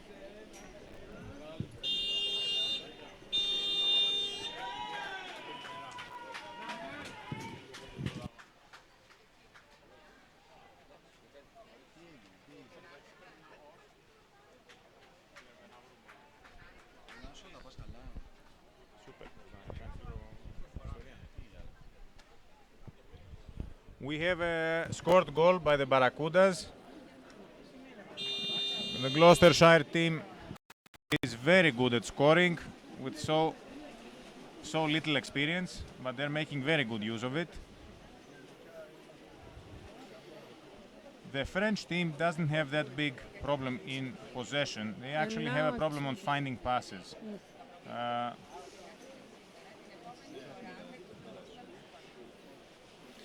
The English team is making good use of any chance they have. Yeah, they managed to steal. Oh, they stole the ball and they directed to score. Bravo. Yes. That's a good I one. think the French team has to support more the goalkeepers because they were totally alone. Most probably they are struggling with their air. So they have to somehow be a bit more patient with the defenders. Defenders covering more room.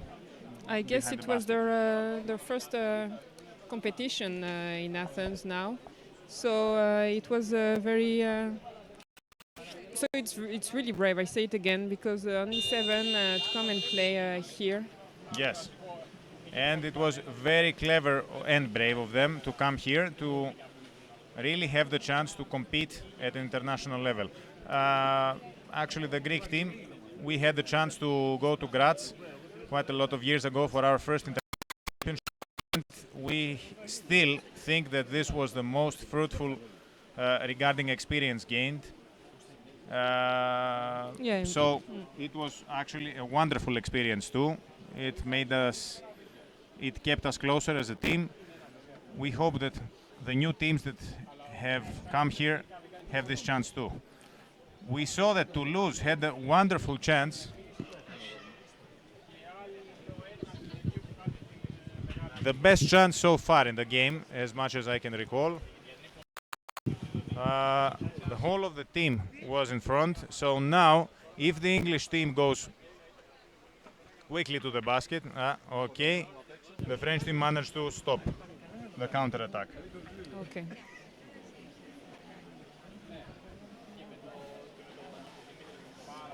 Okay. Okay, now let's see. They are staying around.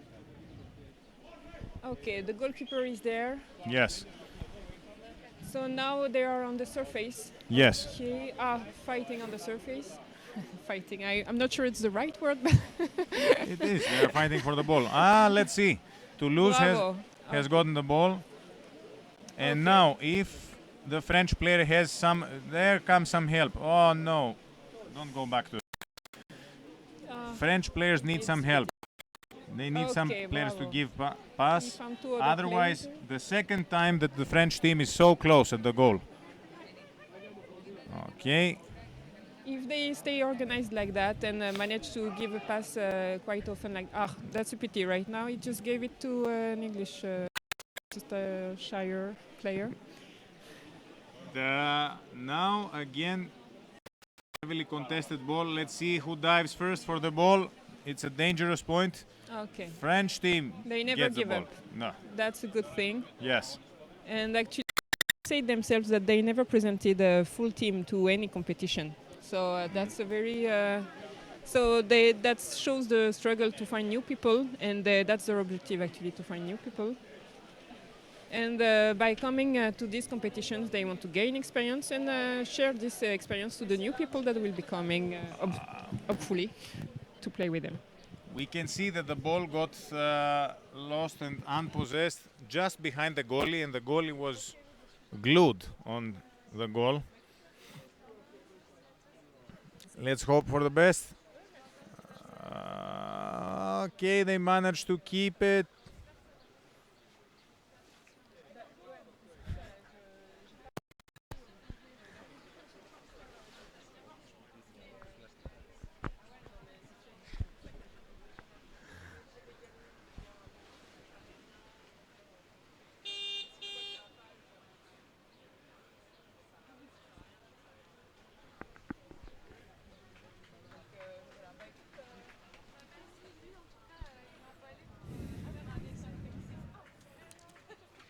Okay, now the ball for the French team. Most probably after a foul. Okay, yes. So we have execution of a foul. The French team has good swimming abilities and they present themselves also for a pass. This was a good chance. No, English team goes really quickly for a counter attack.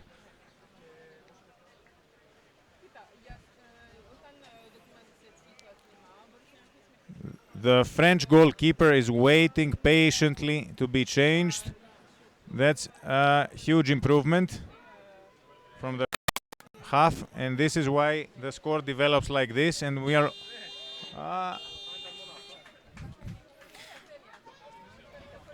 as we're speaking, the English team got the chance to score from above. They saw that the goalies had spent quite a lot of time underwater, so somebody would expect that they would be exhausted. And this is the first time that the English team has attacked from above. So, Barracudas of Gloucestershire, England 7, and Toulouse, Paris mix 0. Okay, Toulouse attack, but the goalkeeper and the defense was there.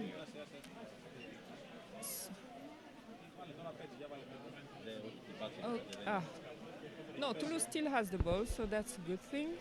But they go back actually. Yes. They are going back. Toulouse is playing now as if they were ahead in the score. Very nice possession. They're looking for passes. Look, Okay. wonderful passes, but Yeah, but Gloucestershire players are there. yes. and Oh, Oppa, bravo! Okay, bravo. That's a quite good performance, knowing that there are 7 and from the beginning. Excellent Bravo. play. Excellent play from Bravo. the French team. They gained possession exactly as they should. They let their game develop. It was a bit late. If such was their game also during the first half, we would see a different match. Anyhow, congratulations on most probably their first game, their first goal in an international tournament. Very well played. Let's see if now the morale of the French team has gained up.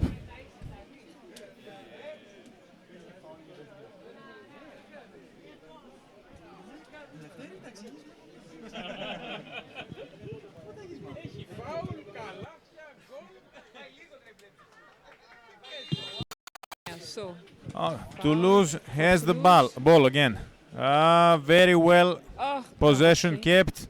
Looking for other players. Wonderfully saved up to the end. Okay,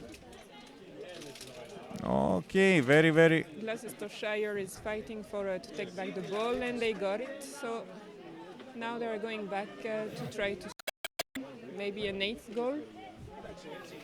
But Toulouse is there, and Toulouse is there. never They never they don't lose give a up. ball. That's a good thing.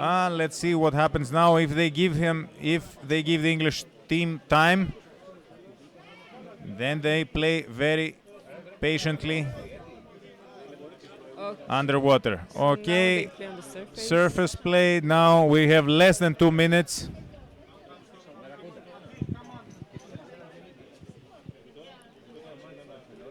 They are close for the second goal, so let's hope Yes, for very nicely different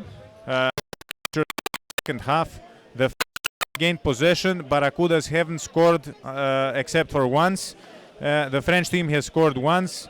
You see that they are much more organized than yes, before. Are really giving their best. So that's excellent really, pass nice to through. see. Bravo. Let's see what happens. Allez, leave it up. Wonderful. Look, the siege. This is unbelievable. They are getting tired, unfortunately, and now a Gloucestershire player Yes. took the ball. Exactly. But wonderful attempt once again Yes. from the French team. At least in this level, possession is everything. Once the French team has challenged possession, exclusivity from the first half, you see what development the game has. And we are approaching the end of the game. Practically 30 seconds to the end. Ball in French hands. And now the ball is contested. Let's see who gets it. Now take just before the English team scores Yeah. tremendously. During the the player- 10 last seconds. Yes, the player has actually seen that there was no goalie Yeah. whatsoever, and the English managed to Took score. the opportunity. End Bravo. of the game. Toulouse, Paris mix won a wonderful goal, Yeah. probably their first in international tournaments, and the Barracudas of Gloucestershire, England, 8. Very well played by the English team. Maybe nobody expected that they would develop, but we have seen that they had resilience. They were covering each other, and against an inexperienced team, they managed to score 8 times. Especially the first half was excellent. The second half was good enough in order to maintain this kind of goal difference. And now we're going to pass to the next speaker. Special thanks to the actors Thank you. who made this production possible.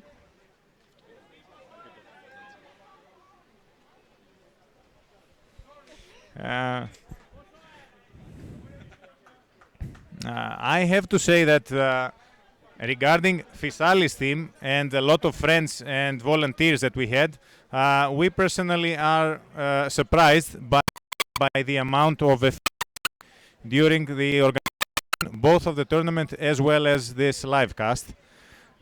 Bubblecast is the team that is broadcasting it, and it has proven really very, very well for a major first tournament.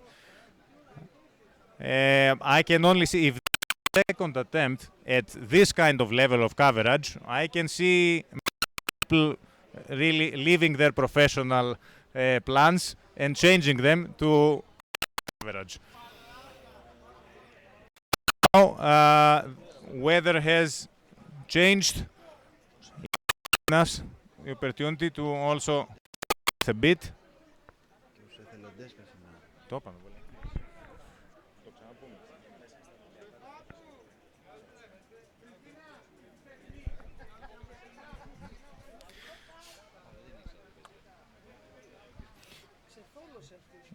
of course, except for the numerous hours spent by all of the players of Fysalis, as well as by other team members, there are a lot of volunteers which we thank very much for this level of production.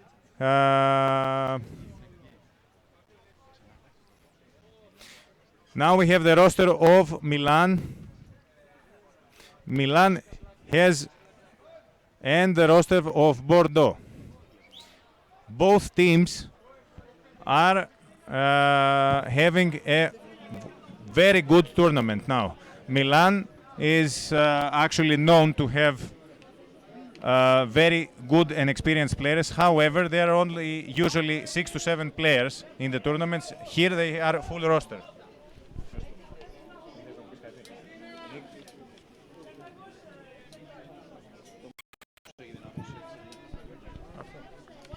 Here they have come in full roster, and as much as I understand, with a lot of younger players, very strong, and this was also seen in the very interesting game with Fysalis.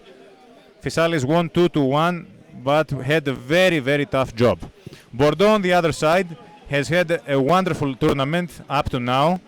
They have challenged a lot teams that are traditionally stronger, and I think they are up to now the revelation of the tournament.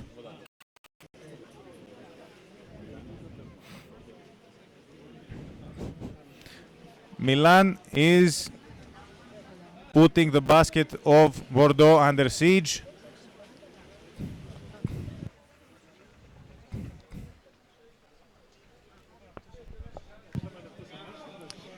Okay, so Milan is attacking, and we can see.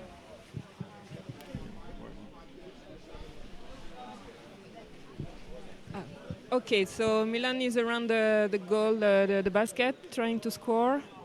But the French team, Bordeaux, is there, and they are all at their position. So it's they prevent, even if there is no defense, only the goalkeeper. But they managed to steal the ball. So that's, and now they are going to the surface. A small fight to the surface.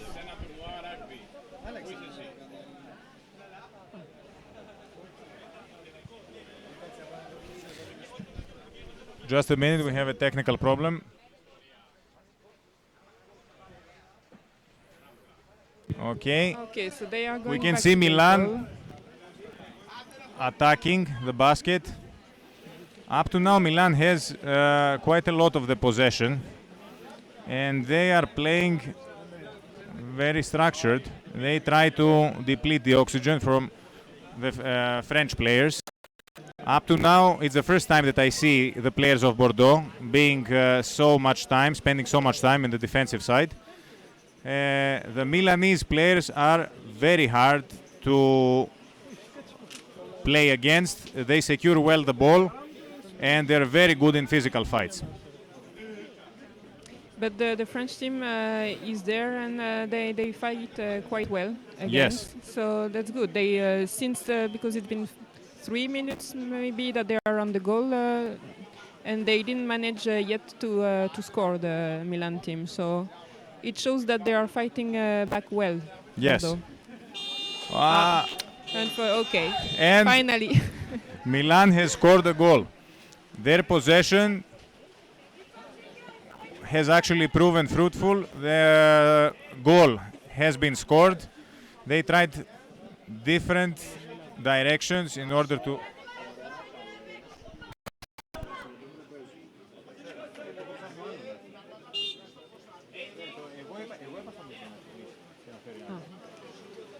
So Bordeaux is there with the ball of. We don't see very well. Okay, so it's still for Bordeaux. They are doing some pass, getting closer from the Milan basket, Milanese basket, but they Milano player is taking the ball. No, there is a fight on the surface now. Yes. A very interesting play game. Looking. Now they are playing on the surface. They diving. Okay, there is one player that took the ball. So, almost half of the first half is already gone, and we see a very balanced game between the two sides.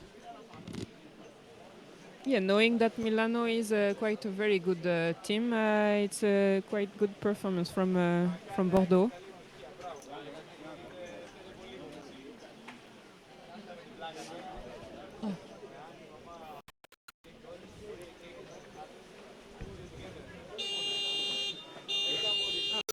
Inside. Okay, yes. So a goal is scored. Yeah.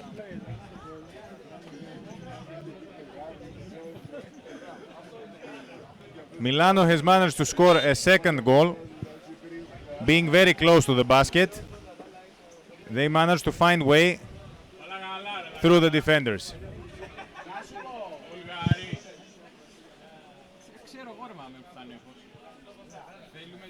So Bordeaux keeps possession.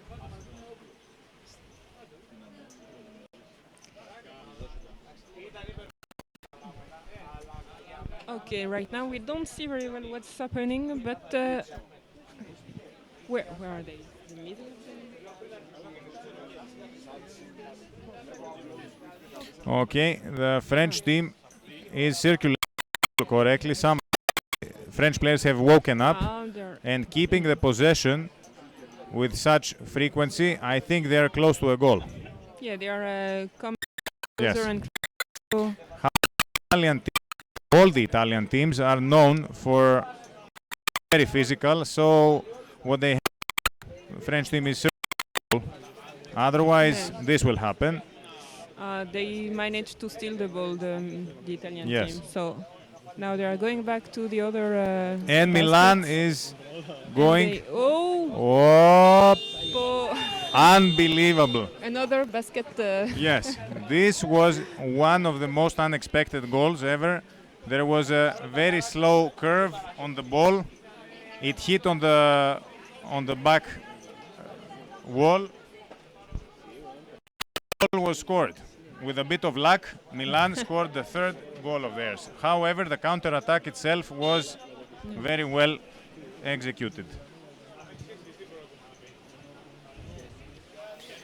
The French team is very quick, and that's how it has gotten to the other basket immediately within seconds. Yeah. And now they are trying to fight to make it for a goal. Okay. 5 minutes left for the first half. Oh, they might. Oh, bravo. Wonderful, They wonderful put the goal. pass. Bravo, yes. Wonderful pass. They were organized this time. And, Yes. they I managed think to- that the French team has tremendous condition. They have the strength needed against an Italian team, and if they are left, I think that this game might change traction. So, ball for Milan.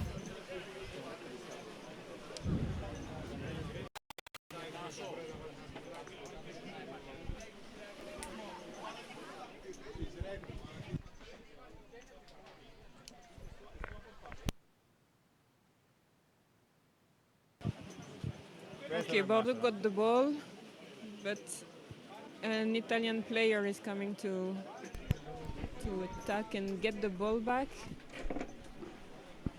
Up. But Bordeaux managed to keep the ball. Long short? It's all exactly. But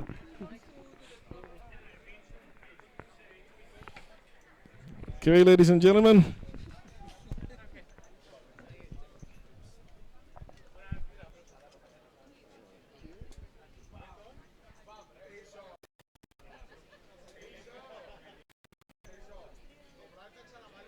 Okay, so this is now the two Camilos from Barcelona are now talking, the coach and the old one, which which is me. So well, we are watching probably one of the most expected games from this tournament because both teams have show a big increased goal. We have a goal from Bordeaux, and this is the 3-1. Yeah, 3-1, 3-1 first goal for Bordeaux. No, sorry, this is the 3-2. So it's getting where we expect it to be because we expect it to be this game very tight. Both teams have increased a lot from the last leg in Chechnya, and especially from last year. You know, we're talking about the two teams that were in the last place last year, but now they have increased their level in such a way that Milano almost beat Fysalis, that was the second place on the last leg in Chechnya. Now another attack from Milano, but the defender arrived late, but has managed to grab the ball from Milano. Yes, as Camilo said, it's nice to see more teams on the top right now. Bordeaux, the last tournament in Chechnya was really close to be on the top 3, and this time Milano was really close to beat Fysalis. So it's getting more and more exciting, the Three Nations League.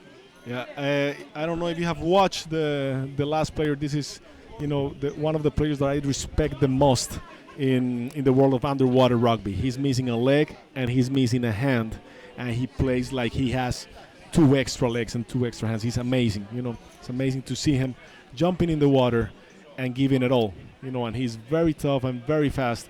So I don't know his name right now, but you know, when I saw him playing for the first time, I only had admiration for him. It's unbelievable.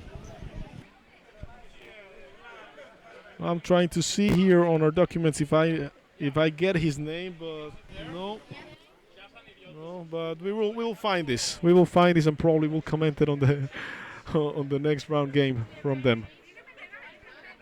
So, yeah, as we were saying, this is like one of the tightest games of the tournament because of the increase of level of both teams. Bordeaux, you know, is coming from under, but is showing the rise of level in France. They are the leaders in France underwater rugby right now, and they have proven to their level. It's a shame, again, as we said before, that the French team is not going to the World Cup because they have been working very hard this last year. And Milano, you know, they are participating a lot in the organizing of the Open League Three Nations, and they have increased their level. They came with a pretty good team here, and you can see that they have trained a lot, so their level compared to the last leg in Chechnya has increased a lot.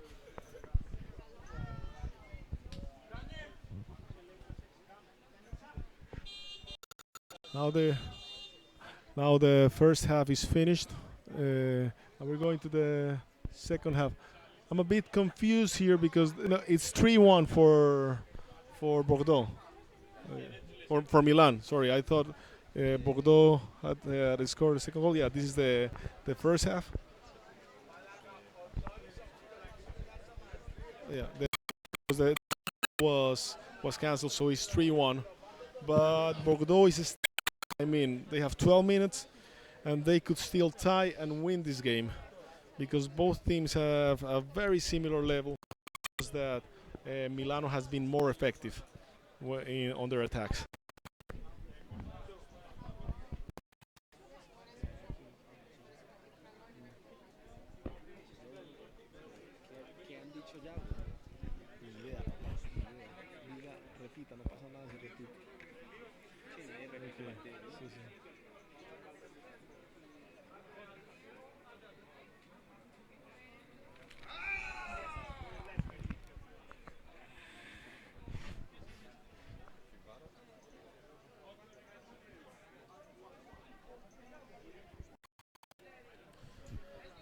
Okay, Milano.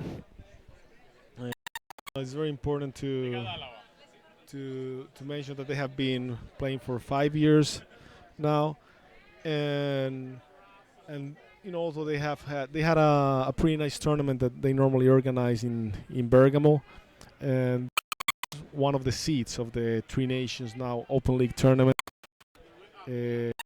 has been in the organization event, an open space for new clubs, new countries, everybody that is starting in the to play underwater rugby.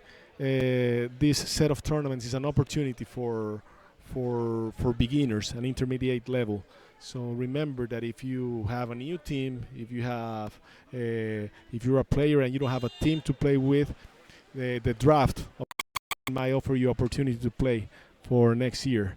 And if you are starting with a team, you don't have enough players, but you would like to compete at a starting intermediate level, this might be the tournament for you.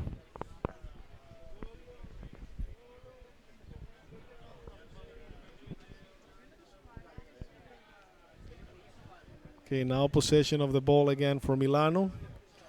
The forechecking from Bordeaux is not being very effective because Milano is able to still move the ball. You have two players going to the body of the player of Milano that has the ball, and normally one should go for the body, the other one should go for the ball. So Bordeaux is not being pretty effective as stealing the balls. Now Milano is, since they're winning, they're managing the rhythm of the game.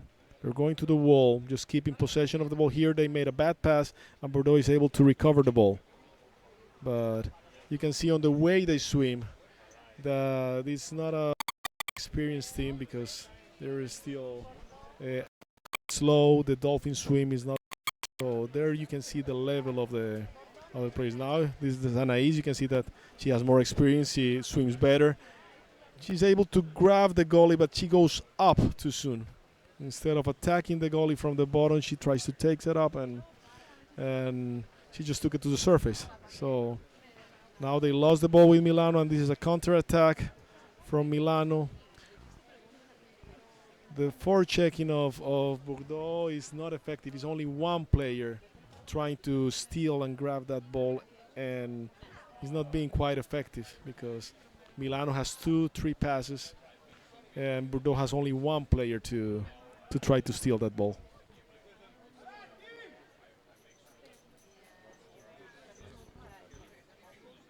Now we have another attack from Milano.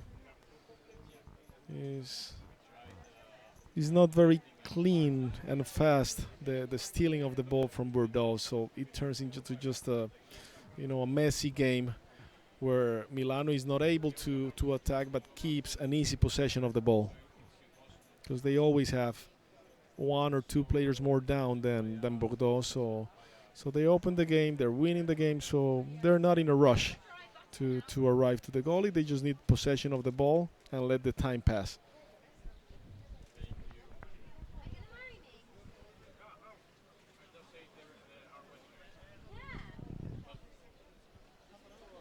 Well, Bordeaux is trying to make a counter-attack, but again, they don't have a clean pass. It's 1 against 3, and the passes are not being effective. Oh. Yeah, that's a foul. Grabbing the neck of the player. It should be a ball for Bordeaux. Very good. Very good, the referees. Yeah, okay. It's Bordeaux ball. Because the reason why it was a foul is because you cannot grab the neck of the player, not with your hands, not with your legs, not with nothing. Basically because he will choke and will not be able to go up and breathe. Yeah, as we can see this second half, Milano is just trying to keep the ball. They don't really want to score too fast. They prefer to let the time pass by and move the ball and keep it safe. We can see they do the counter-attack, but then they don't attack the goalkeeper. They are just keeping the ball on the corner, on the bottom of the pool. And let the time pass. They have the advantage in the score sheet. Oh, but well, now another goal for Milano. They move the ball until the defender just left the goalkeeper, and we saw a 1 against 1 chance to score, and it's 4-1 for Milano. Yeah, the main problem that Bordeaux has is the attackers trying to steal the ball, working one by one. So they are not able to make a high pressure, and they are not able to recover the ball for Milan because they work in waves of one. And normally you should work in waves of 1+1+3 because they don't have a good handling of the ball. So it's very easy for the players of Milan to, if they put two players down, to recover that ball and make a counter attack. Now we have Bordeaux is finally managing to create another attack situation, but they need to put at least 2-3 players down there on the to be able to create some kind of danger. Otherwise, the attackers by one, they're not a threat for Milano.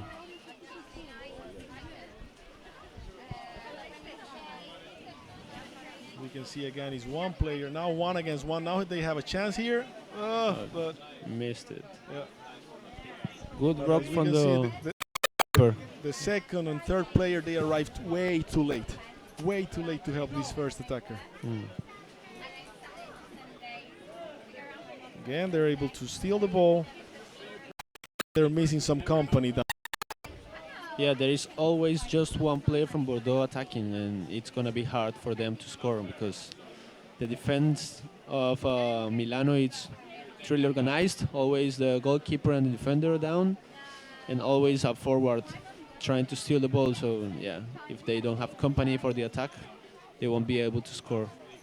This player is amazing. He does everything with one arm and one leg. It's unbelievable.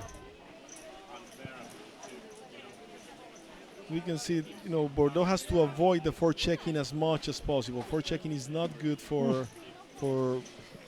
Yeah, that was a foul, but well, we can understand he only has one leg. But you cannot hit with the heel a player because that's a foul. That was a pretty obvious one. Let's see if the referees call it. No, they didn't see it. It's a free throw for Milano. For Milano, they saw it. Yes. It was quite evident, but it's always hard for the referees to see. It's easy for us to see it as commentators because we're not here under stress, and we can do things wrong and it doesn't matter. But the referees are under a big things right.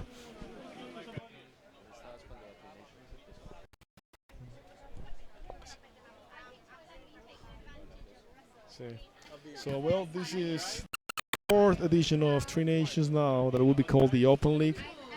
And yeah, it's been a big effort. Started with 3 countries.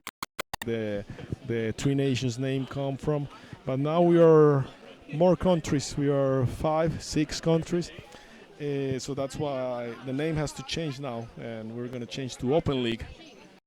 It will be our official name from now on, and it's been a big effort. It was made as an effort from the countries that didn't have a big league, they just have 2-3 clubs on their leagues. So this is a way of putting an effort to play together these countries that were initially Switzerland, Italy, but now we have England, we have France, we have Austria, we have Luxembourg also participating, and it has opened the space for these small teams, beginner teams, to play with teams of similar level. And the other thing that has been done in this league that is very important is the draft system, where any player can come without a team, and we will try to find a place for them to play. So this is also an option for people that don't have a club or cannot play in their countries or in their cities.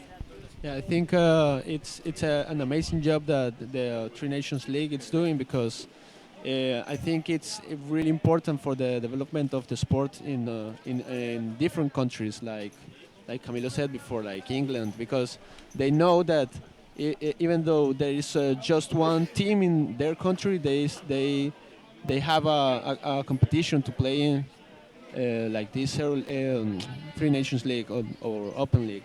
So yeah, it's growing the sport in all around Europe, like France now, England, and Luxembourg, yeah. Austria is also joining with the girls, and we also have to mention that there is a female tournament that started with a couple of female games and now a tournament of 5 teams. So tomorrow will be played the female tournament. So we hope that you all connect, all watch the streaming, because the guys here have made a big effort to make a good streaming so you can watch this live wherever you are in the world. So, I mean, there's a lot of people here. I hope they have family, friends, someone that loves them and connects to the YouTube channel to watch them playing. I don't know how many people we have connected now, but we need more. You know, call your friends, call the people you know, call the people you don't know, and tell them to, you know, just connect to the YouTube channel to be able to watch us. Everybody watching from Colombia, todos los que estén mirando desde Colombia, desde los países hispanohablantes, pidan. Pueden conectarse y pidan por el chat de YouTube lo que quieran que digamos, las respuestas que quieren que les demos, las dudas que tengan, todo. Estamos aquí para ayudarles a extender este deporte del que todos estamos enamorados. Todos los que estamos aquí en esta piscina lo damos todo por este deporte. Sí, pensemos para los hispanohablantes, esta puede no ser la Euroleague, pero es interesante ver los equipos de con menor nivel cómo van progresando, y los equipos de diferentes países a los que nos gusta viajar. Ya sabemos que yendo a Francia, yendo a Inglaterra, yendo a Luxemburgo, Suiza, podemos encontrar un equipo para jugar en nuestras vacaciones. Entonces es importante que apoyemos esta iniciativa de la Open League, porque esto es lo que le va a dar futuro a nuestro deporte. Recuerden, este es el primer torneo internacional que se hace en Atenas y cuenta con la participación de 6 países. Es muy difícil organizar un torneo de rugby subacuático, de tener streaming de buena calidad durante todo un torneo, de tener un torneo femenino con 5 países diferentes.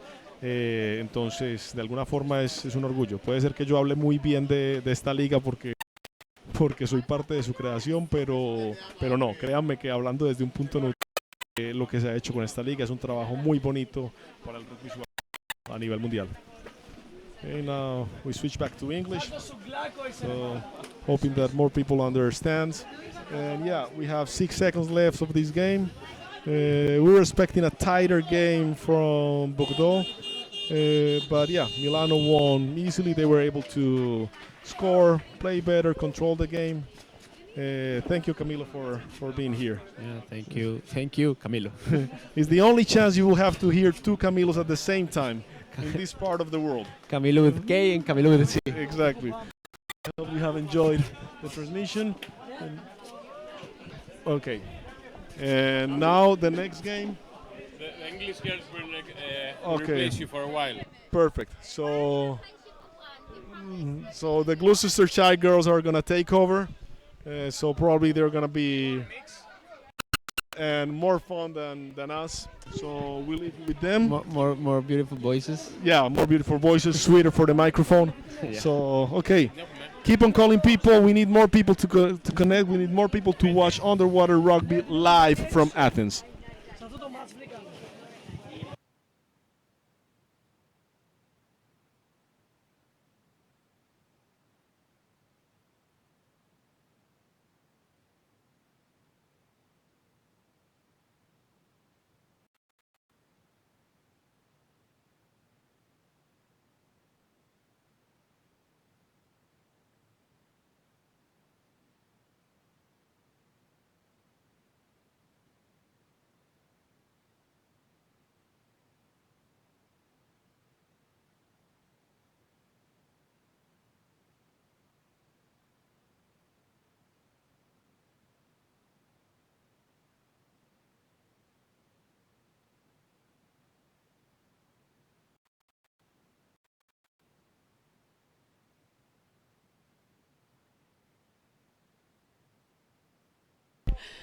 Hello, Underwater Rugby family.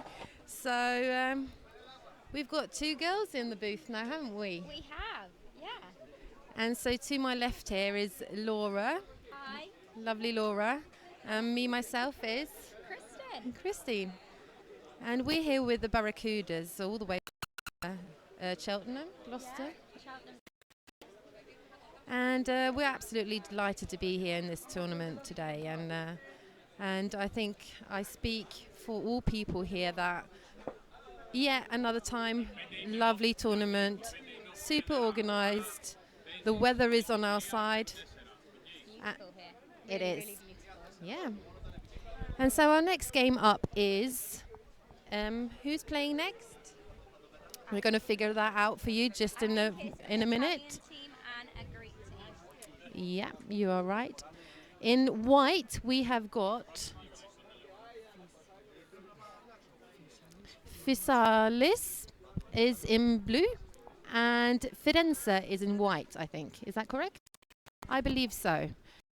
We'll start in about 1 minute or two. So, do you know anything? Could you tell me a bit more about the team? Yeah, I could. Firenze is obviously from Italy, and I think 2 seconds here. We're just getting our info up. Oh, perfect. Now I can see and off.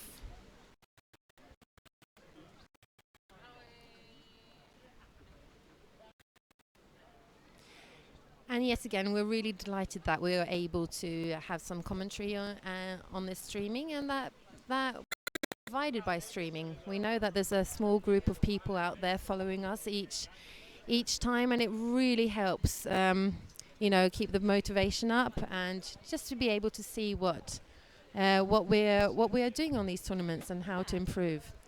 So we've got Fysalis in a lead here with the ball. Blue team, that is. It's the end of the day, so we are, down to the last hours of visible, being able to see what's going on. But we must say that the visibility has been good. Really, It really has. good. I mean, compared to other tri-nations, this is the best visibility we have had in the pools. Yeah. If you watch a Cecina tri-nations, it was 5 meters deep, and it was very, very hard to see. See the goalkeeper's doing great, and they're turning over nicely. So blue team attacking from the corner now. Yeah. But defender and goalie are in their place. Yeah. And I guess the blue team is just waiting for the goalkeepers and the defenders to get out of play. And when the visibility is like getting a bit towards the end of a tournament, it's equally like important to keep your rotation and keep doing what you're supposed to, even though the goes down, because that's often where faults are made, when you don't see or you can't follow the ball. He's got it. Going in for an attack, ripping off, nearly a goal there. We weren't sure what happened. Was able to get the goalie off. Oh, come on. No, where's the defenders? Oh, okay. Goal. I believe that might be a penalty. I'm not quite sure. So the referee has blown for a penalty. So as you all know, penalty is 45 seconds. 45 minutes. 45 minutes penalty. And so that was a penalty for the blue team, and I believe it might be because either shoulder in the bucket or holding maybe, which often is a reason for penalty. And so who is taking the penalty for blue team? Shall we figure out? See if we can see the number here. Number 4, that's Rizos. I believe it's Rizos taking the penalty, actually. I do believe so. Let's see what he's going to do. Go on, go for it. Surface, straight down. So what's the percentage chance of someone scoring in these situations? The goalkeeper is doing an amazing job here. White is really, really defending hard. Missed. Come on, go back down. Go on. Yeah, he's got it. Well done. Yeah, that's a goal.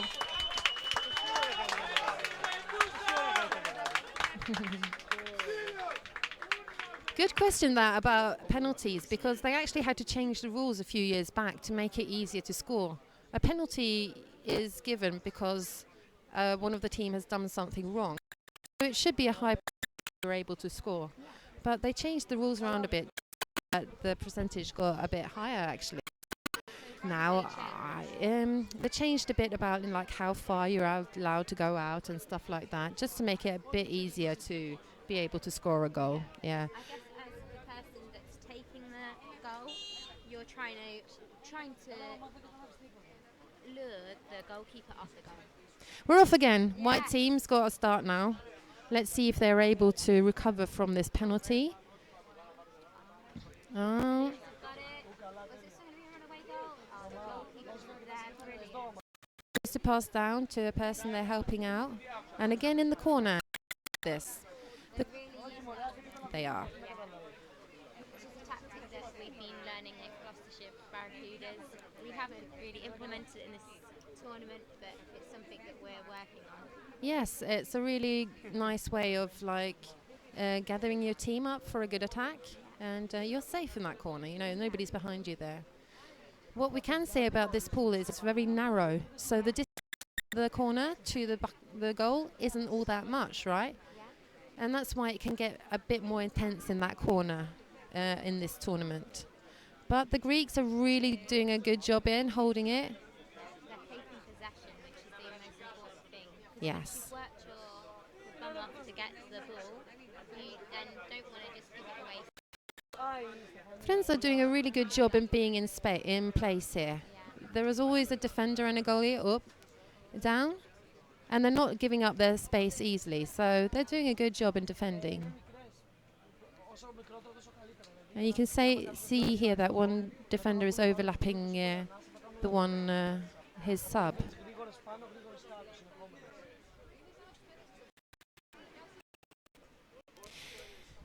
And they're in for an attack. At some point, you have to go in for an attack, and were they able to get that back? They were. Brilliant. That's really good. Okay. Unlucky that. A good pass. But a good recovery for the Greek here, who are swimming in. No goalie. There's no goalie. Chaos. And in that situation when there's chaos, you're just stressed, aren't Yeah, you? yeah. Whatever position you play. So Yeah. Blues still got possession. But well done, Firenze. They're holding off. Really holding on. Even though the Greek are really good at recovering, they're really good. They're holding it off.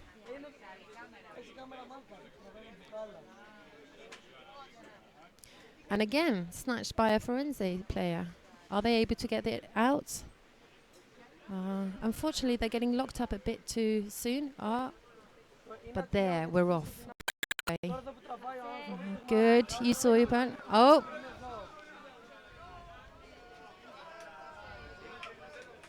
Oh, that was a pity. A bit too late. She got help a bit too late. It wasn't for that. I believe that made it a bit farther over to the. So what's the rules on having these like rucks on top of the water? Well, it's a good question. I know they've like implemented on changing it, you know, giving it some kind of time limit, but I don't think they've put that in place.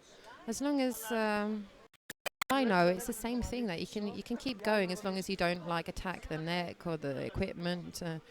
But it makes for really boring rugby. Don't you agree? And it tires you out. Yeah. It's like, you know, I'm a goalkeeper, you're a goalkeeper, you want to be Exactly. goalkeeping or Yeah. scoring. Yeah. don't you? You don't really want to be. No. So I usually say just let go. You know, don't care about these. I don't like them at all. So in the corner again, the Greeks, they love the corner. And we are seeing here a tactic where they are going into the corner and having people to pass to. And that really frustrates the team, doesn't it? Having to like just wait out, wait until an attack comes.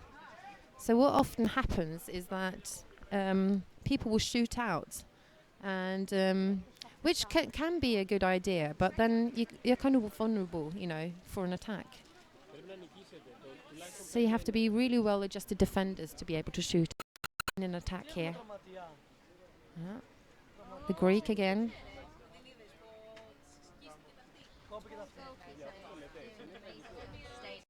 They're relentless. They are. They're really relentless. Here, number 4, he was the guy taking the penalty. And again, Firenze is getting the ball out. Brilliant. Yeah. Possession now, guys.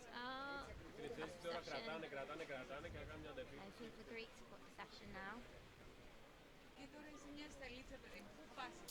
This is very tiring for a defense, having to relentless defending your goal like that. It's Five subs, the Italian. So yeah, the one sub down. And I think the Greek team has got a full team of subs, so 6 on the bench. okay. So yeah, both teams are actually really. They've got a lot of players going, haven't they? We're down to 2.5 minutes now, and you know what? This is a close game. It's only 1-0, you know, and that was a penalty. So this is a good match. Both teams are working. Matched, It is. Both working their socks off. Yes. And in these games, the margins are like they're really important, and often it comes down to the team who can manage their, you know, mental way of thinking, way of playing in a game. Very, very often, when there are close games like this, it all comes down to, you know, who, staying calm and who can make the least mistakes. When you're under pressure, that's when Yes. happen, really. And anything can happen. We always say this, don't Yeah, we? we do. I mean, you can lead like 1-4, and then the next few minutes it can turn it right back around. So, but now we see the Greeks. They've been having possession for a long time now. So I think that if they keep, and the way it looks now. Yeah. Not to say though, Firenze can get the ball and run away with it, right? I reckon if they got a runaway, if they got close to the other team's goal, there'd be no one there. Maybe. They just need the opportunity. Oh. Maybe this is the opportunity. Come on. Where's your partners? Yeah, good on you. Go. Good on you. Come on, team. But he's always, they're always, yeah. And we've got a stopping from the game from the referee, pointing down. Free ball, 4. Free throw, 4. For Firenze. Free throw for Firenze. Are they able to take advantage of that? 20 seconds left. Come on, guys. First half, 20 seconds left.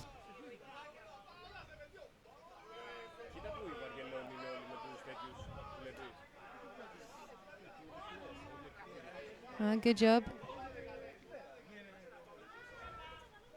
And there's a snatch. The Greek. And we're finished. That's halfway. So, Really well defended. That was really impressive. And the pressure that the Greek team were putting on. they are. Just amazing. 1-0. So we've got 12 more minutes. So this can easily turn either way, can't it? Yeah, easily.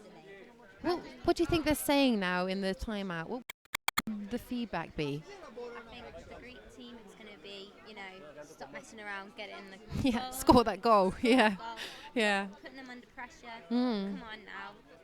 And I think with the Italian team is, look, we need to now put it up their end. We're doing great in defence. Yeah. We need to get up. We need to go and put pressure on their basket. Yeah, even though the Greek are, they're able to score another goal if they want to. They've been going in a bit 1-on-1, so I would say like go in a bit more. Like a tag team. Yeah, and Finish your second and first. they're really playing well in the corner there. They're using each other and they're getting help fast. And for the Firenze team, I would tell them that they need to dive a bit earlier for each other because they're getting the ball out. But then the Greek are really good at stopping them midway. So they have to have a plan how to get past that kind of wall that's put down there by the Greek. So what would you suggest? Oh, just that you have to support your teammate. You have to dive much faster and in front of the teammate for Firenze.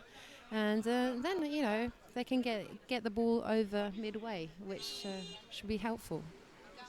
We're off again. Oh. The Greek.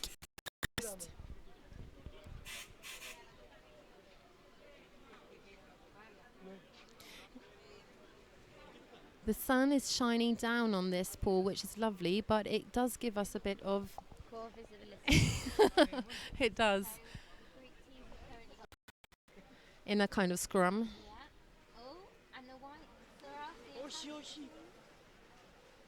Sadly, though. Μπράβο ρε Άλεξ. Όχι Δημήτρης. Ναι. And this is, you can feel the tension, can't you? And this is going to be, when people get tired, this is often what they,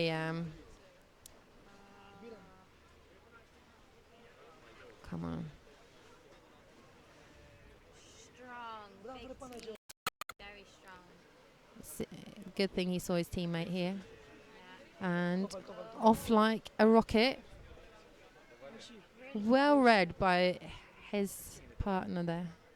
Κοίτα, δεν έχουμε την 5 τώρα να βλέπουμε τις επιθέσεις. So I feel like this is where the Italians could make some mistakes. Oh no, they're on it. But they're still defending really well. They're back in time, you know, and that run from the Greek now, that could easily be right. But they've got good control in defense, and they're really good at getting the ball. But it's after midway or before midway, they're having trouble like for the next runs. But it only takes At the moment that they are in the scoring zone. in the surface. Oh, this is never a good idea. Or what, Laura? As a goalie, this is hell, isn't it? I hate that. And it is when you're on the goal and you then see your other goalkeeper. I know.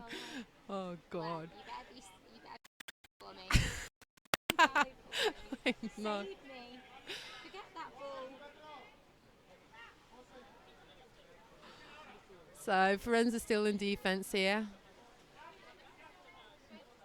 Goalie in place. It's so important for a team though to know that their goalies and defenders are there, right? It's such an important view, you know, to know that okay, we've got this set defence here. We can do this, you know. I think it gives the whole. Attackers have a big part in defence as well. Yeah, they do. Oh, like that. You know, you got an attacker winning the ball. It's really, really important. Well done, Firenze. They're off. Unfortunately, a bit alone up there.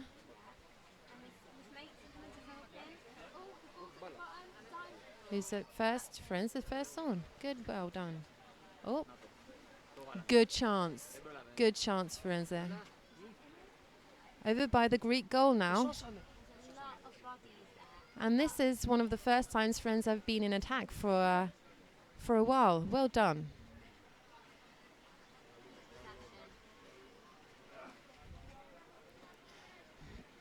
You see here the Greek attack is locking up the ball. Well done over the Firenze there.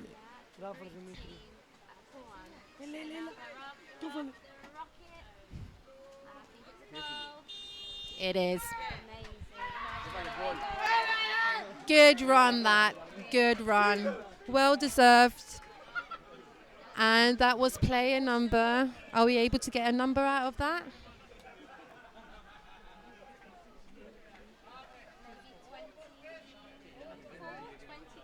Number 14 or 21? 14. Number 14. Who's that? Number 14? Let's see if we can get a name out of that. Do we know who number 14 is? Yeah, Dimitris Vulgaris. Once more, we're going to get the name here. Vulgaris Dimitris. Okay. It's always... Yeah, we were off. No, lovely goal that, right? And that came from one run. One long run. Yeah. Yeah, if we were able, we'll try and get a hold of the names here. It's always nice for the people back home maybe cheering their team on to know who's scoring and who's taking penalties. And Firenze, ball possession. Good job. That was nice. Coming to help. That's the important thing, you know. You don't just want to, even though you're out of breath, it's okay to go underneath the water. Yeah. And I mean, to go on top of the surface. And here I'm curious if they're going to push the scrum. See? So the rule is that the ball gets the free throw against them if the ball goes over the line. So what if two hands, if two different yeah, teams, do they just pick their favourite? yeah, I think so. Maybe you can also have a referee ball where you just throw the ball in, you know, but very often you will see who's got the ball.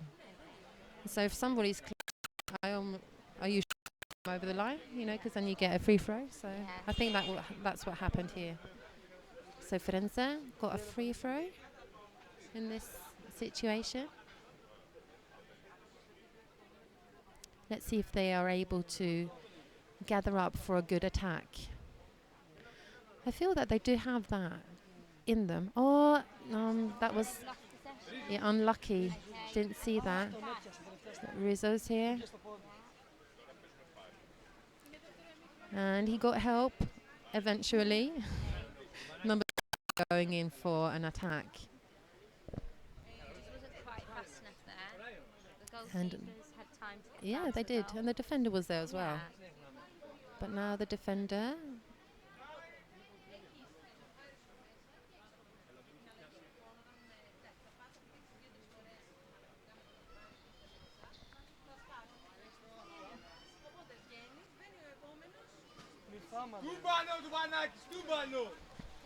Firenze off for a run.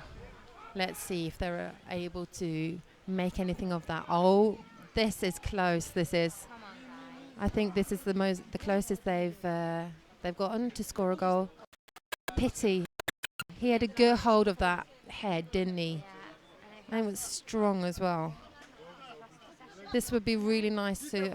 Good job. Good job. Are you able to get any help? You need help. Firenze is really pushing hard now, aren't they? This is a very close game. Yeah, it is, and it's margins, and we've still got 4 minutes left, and anything can happen.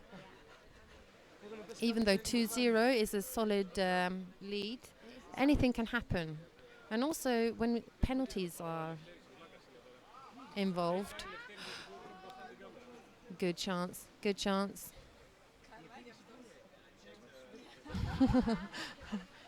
Referee saying hi to the lovely underwater rugby family there. The Greek got possession. They got it out. They got the ball out. The temperature is high, isn't it? This is a close game. And also because Is this the winners? Is this like the best of the best? I'm not actually sure we can figure that out. Is this the last game for today? No, we've got a few games, don't we? Yeah.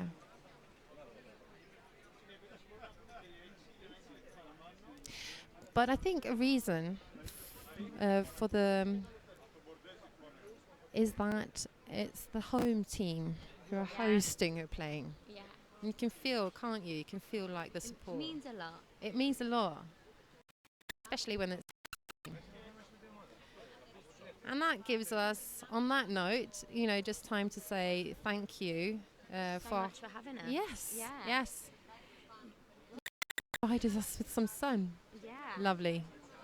I think the best thing about this underwater rugby is going to all these amazing, beautiful countries. It is. To see all these beautiful and meeting all these lovely people. And meet them again and again and again.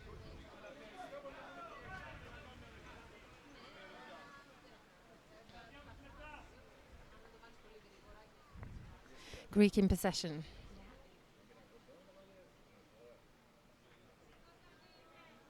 Firenze doing an awesome job still in defending their goal.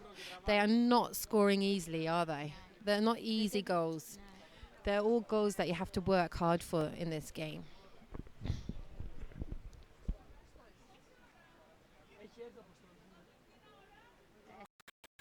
The white team into the corner to then make an attack on the goal. Yes, it's a tactic, a very good tactic. It looks like it's an easy person with a ball. Yeah, can take them on. It does. But it's a foolish mistake because they can just whiz off and they've got the advantage of having the side to kick off. Definitely. For playing in the corner to work, you have to have good speed, and every single team member has to be in on it, or it will not work.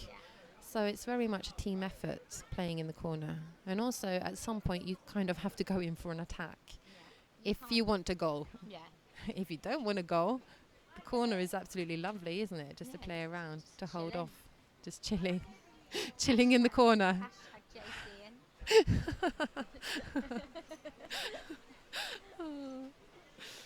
Oh.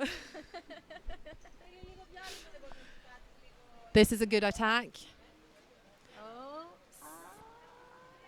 Friends are just about to able to hold that off. And we're down to the last minute of this game. This is exciting. Yeah, it is. Good game. And I'm really happy they're able to play in the depth. I was wondering if this game was going to be a lot of scrums in the second half when people are getting tired, like now. The last minute's okay, but I'm really happy that the whole second half wasn't like that. Yeah. It's boring to watch. It's boring to watch. And it's also not right. It's not good rugby. Look, you see there's people underneath him. And now they're just holding on for life because they want to preserve that 2-0. And the Italians have got possession. Oh, what's happened there? We're not quite sure. The time wasn't out. There's 15 seconds left. Not sure. Free throw. So what happens if they don't sort themselves out and their time's up? You start the free throw and then the game's over immediately, like now. Okay. Well done to both teams, definitely. The winner of this game was eventually Fysalis, who are hosting the tournament.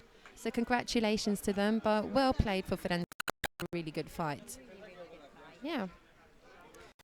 And so let's see what the next game might be. So it is B3 v Bordeaux. So wonder who beat Out. Someone will tell us. Someone will tell us. We'll have a look at the teams. Shall I have a nosy at the teams? Yeah, you can figure out, can't you? Go check up the good-looking underwater rugby players, and I'll report back in 2 seconds. Go for it, Laura. Go for it.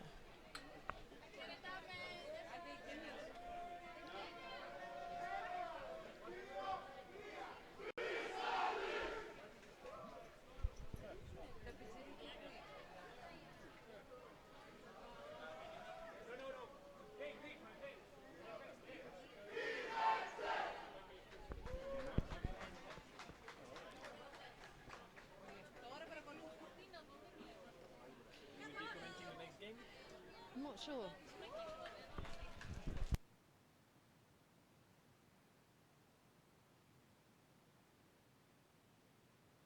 Found one very good-looking underwater rugby player. Okay. Mr. Victor from Barracudas, pure player. Oh, what did he say? He just told me how much he loved me. Okay. Were we able to find out who's playing next? Which was your task for this? Or were you just, talking to nice people there, Laura? The very good-looking French guy. Aww. No, it is Toulouse,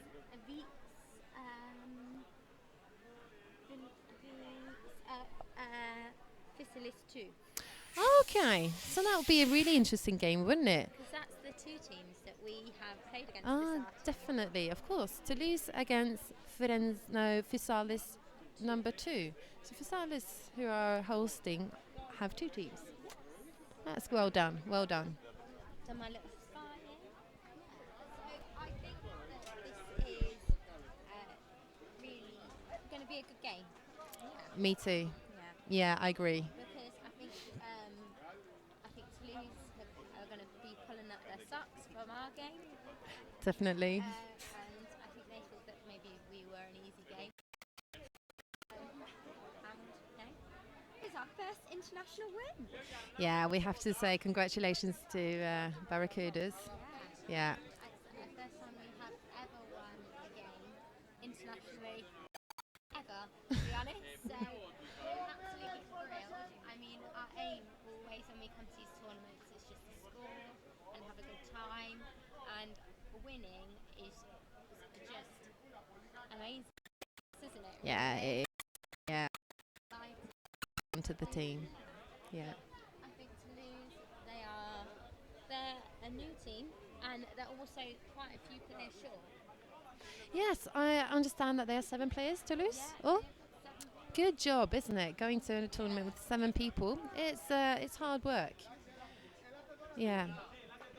It can be great too, because you get to really know the person you're subbing with, you know, when you only have especially often they will have 3 on attack, because it's often there that the pressure might be high, so you get the heart rate really going.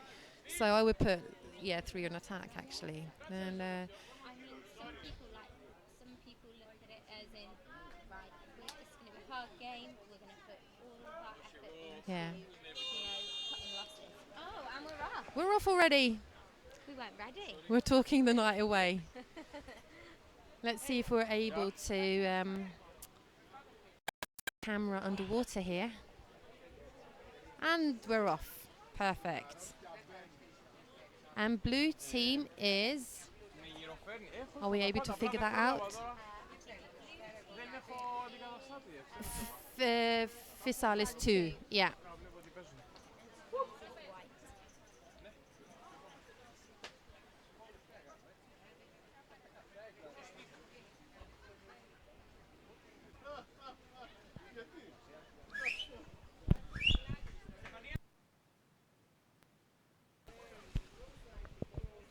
Anyone on the bench, definitely. Toulouse in white here are in attack soon. Let's see. Oh, unfortunately lost the ball there for Firenze too.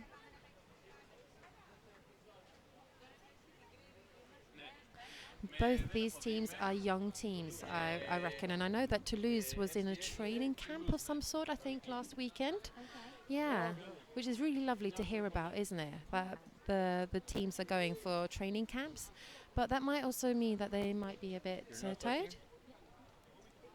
Oh, no, talking on here. Oh, have you not been hearing me? Oh, I'm so sorry. I have been talking, I promise. I'm a bit of a chatterbox. It works, but... Okay.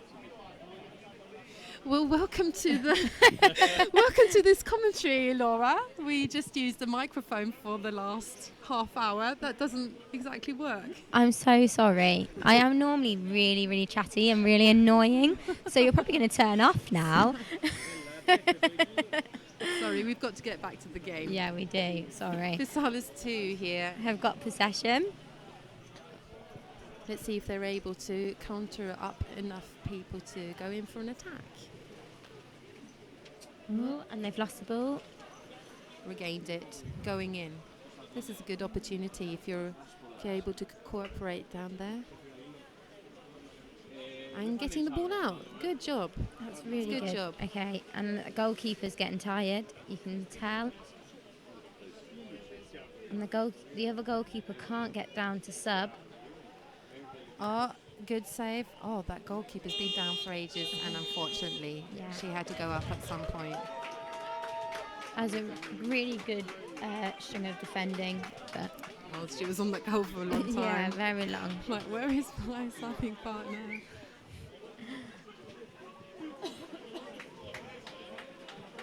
I feel this game can go either way, though. I do too. There's a 1-0 lead at this point for Firenze 2, but all is open and up in the air because there are 8 minutes left of the first round and we've got 2 of them.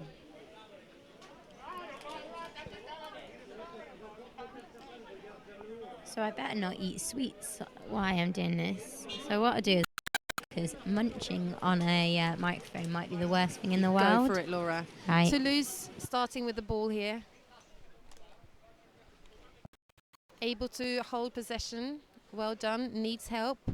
Got it. Perfect. And they got possession now, and I'm eating my sweet. Up in the corner. Good job. That's nicely done. Are we able to pass down? That would be lovely. Yes, Toulouse are doing a good job right now. Yeah, they've got possession. Again, this can go either way, going in. Are you able to get some help? You need help? Oh, Too bad. Getting help, but just a bit too slow, wasn't it? just a bit too late, fashionably late. Okay. Like you, Laura. I'm always fashionably late. Should we talk about your sister plane journeys? Fysalis 2, possession of the ball. Are we able to get it over midway? Yes, good. Really good. Saw a teammate. Loose in for the kill. That's well read, wasn't it? Yeah, really well read. Not giving up. That's Perfect. it. Don't Good give on up. you, girl. Don't give up. Come on, Come go on. in. Go on. Score. Good. Where's your teammate? There's your Good. friend. She saw that she wasn't maybe able to score, but she was Yeah. able to get the ball out again Yeah, that's and it. pass over. That's good. Well, it's keeping possession, isn't it? It It's is. all about keeping possession. Going headless in just to lose the ball isn't a tactic at all. No. But we see it again and again and again. Yeah. I myself, I can do that sometimes. Not easy to see, but Fysalis too. We've got the support of their hometown team here.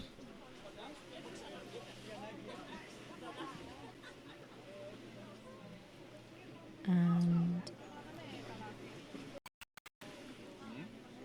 we're in for a. We weren't able to see that side of the pool, but there was an attack from the corner.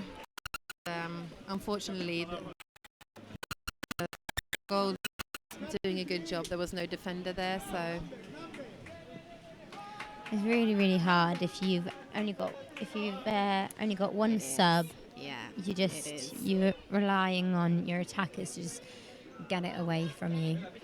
I do feel that Toulouse can get a goal in here. I really do. I do too. Yeah, and they were doing a good job just a few minutes ago. Let's see if they're able now when they start with the ball. And they're off.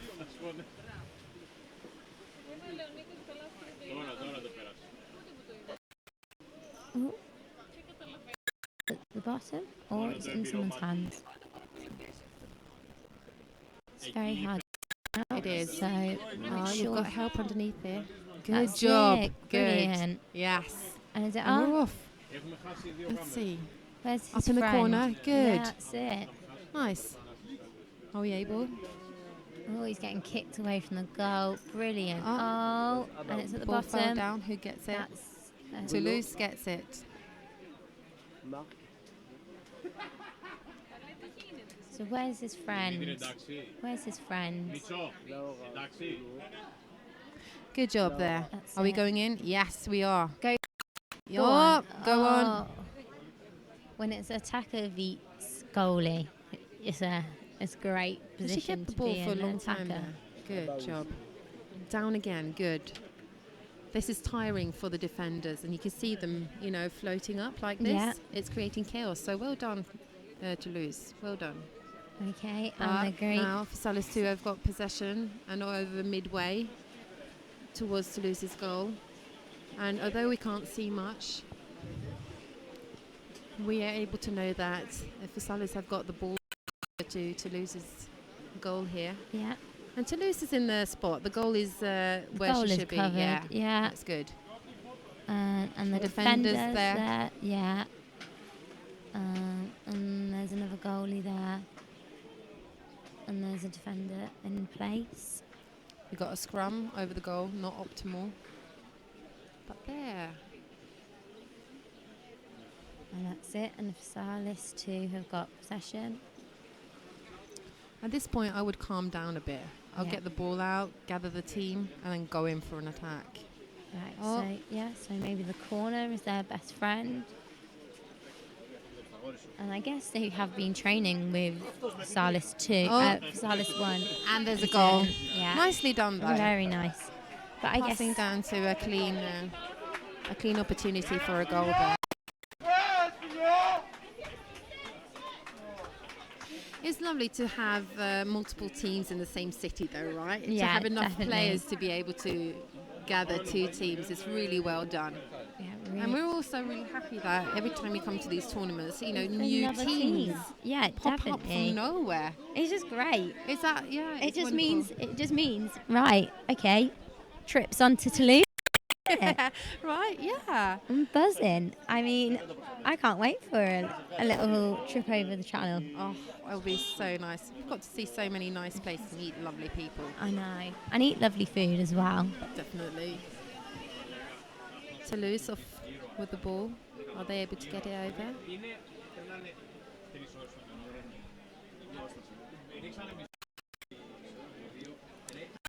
Fysalis too have snapped that ball. And at this point, we really have to remind people that Toulouse, they do not have any subs. Yeah. They've got one sub. And I'm so guessing that's well in the done. attacker as well. Definitely. So Toulouse to a tournament with the 7 players. We know how tough it is.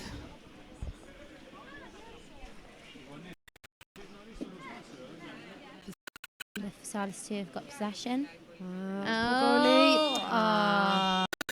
Yeah. The defender was just a little bit too late. Yeah, getting just a into little bit position. too late. Yeah. And we all know why. They're tired. They're tired. We've got 1 minute left, 1.5 minute left of the first round here. Let's see if Toulouse can hold off a bit until they get a breathing break, I think. Yeah, they just need maybe... Yeah. Need to give them a bit of a cheer, really. I want to give them a cheer. I want them to get a goal in. Yeah, it would be nice, wouldn't it? Yeah. It'd be nice for Toulouse as well. Toulouse scored against us. Yeah. And that was well deserved. Yeah, you very, know, yeah. even if you lose a game and there's a call from the referee, let's see what happened there. It might have been holding without ball, I think. And the free throw is for Toulouse.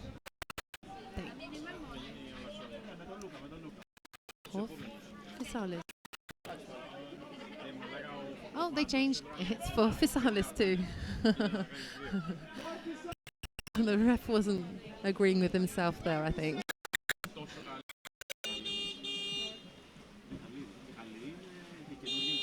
Not sure what happened there because a free throw is meant to be taken in a particular way.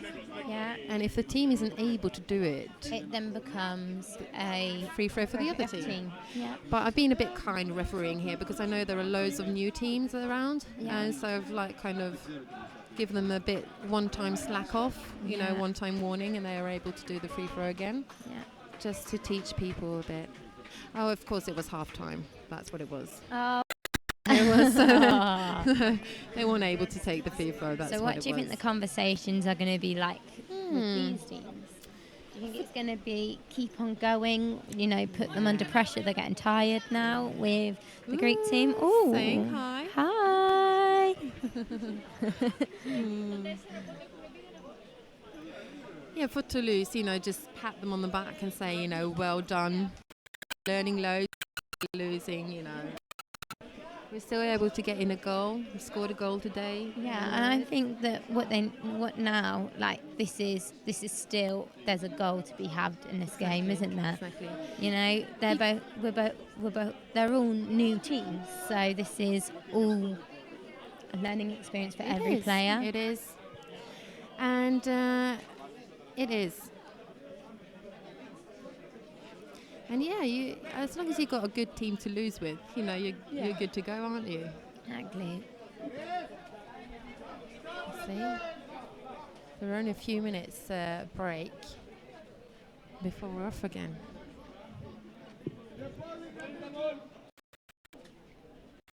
Oh, perfect. Oh, lovely and clear. As you can see, the pool is lovely and outside in the sunshine. It's 4.2 meters deep, I think. It's just like perfect. I think like perfect. Yeah. I hate We've playing. got 5 meters back home. Oh, so God. it's 22 meters over, so This is a perfect pool for me. It's a bit narrow, more narrow than I'm used to, but that doesn't matter at all.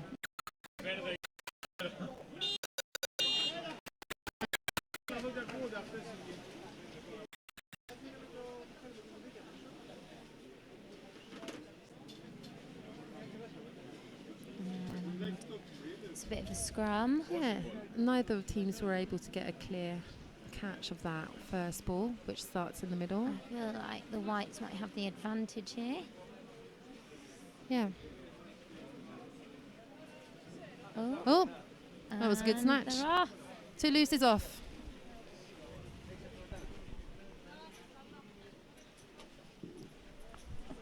I can't really see what's happening. Oh, yeah. And they're off. Go, go, go, go, go, go, go, go. Oh, pass your friend. Bruno. Pass your friend. Bit Where's too your far friend? away. That's it.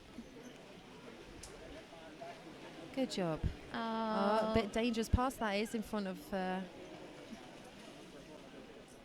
But they were able to recover that well. Okay, so Fysalis 2 has got the possession. On your skills. We've just been told that we were the best presenters of the all time of the Tri Nations, which is very true. Always, right? Yeah. I mean, we're celebs. Follow us on Instagram. And we're talking the goals away. Fysalis 2 just scored their first goal in the second half, and they're up for a 5-0 lead now against Toulouse. So both young teams. Fysalis is here with two teams. They're hosting the tournament, this lovely tournament. And Toulouse have only got 7 players with them, which I've told multiple times before. So well done, Toulouse. Well done. Playing yeah, a whole really, tournament really with only good. 7 players. We know how tired you are. Your heart's with us. Our hearts are with you. And, Okay, and they're we're off. Come on, Toulouse. You're starting with the ball now. We're getting a really fast one there. That's it. Good job. Oh, Pity that. Good job. That's it. And they've passed their friend. There was a call from the referee. Not sure what that was. I didn't catch anything, but it's a bit hard to see here. Watching a computer screen. Let's see. It's a free throw against Toulouse. No, for Toulouse. For Toulouse. Grabbing of the mask, I think.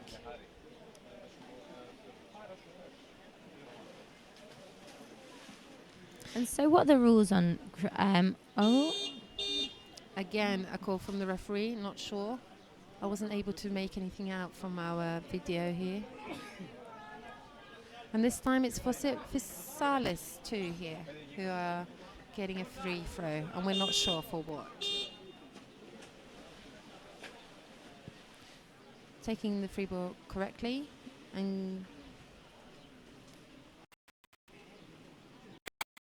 Toulouse was able to pick that up. Good job.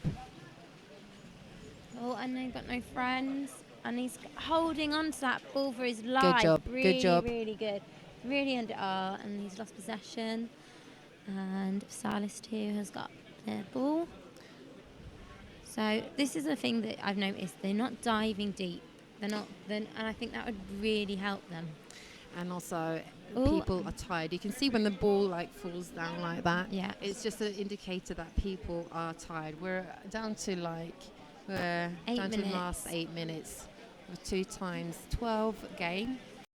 A long time to play underwater rugby. Might not seem a lot, but it is. It is. Well, you put your heart and soul into it, don't you? And if you haven't got a sub to then sub with, then yeah, even worse. Fysalis 2 in over Toulouse's. No, Toulouse was able to get that ball out. I'm really impressed in how. We're off. Go, Come on, guys, and they've buddies. Come on, support each other. You need one goal. That's it. Fysalis in attack here. And everyone's subbing at the moment.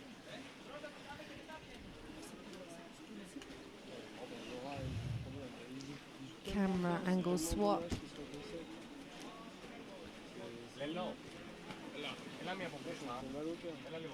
Ball falling down to the bottom of the pool, picked up by a Fysalis 2 player, able to find his team member, and Toulouse is in defense and on the goal. Good job. The goalies have been doing a good job. They've been all the time. They have. I don't think there's been really one opportunity for them to. Oh, okay. And so this is the defender. We need defender here. Come on, And the defender. defender's there. That's brilliant. Good job. That's it.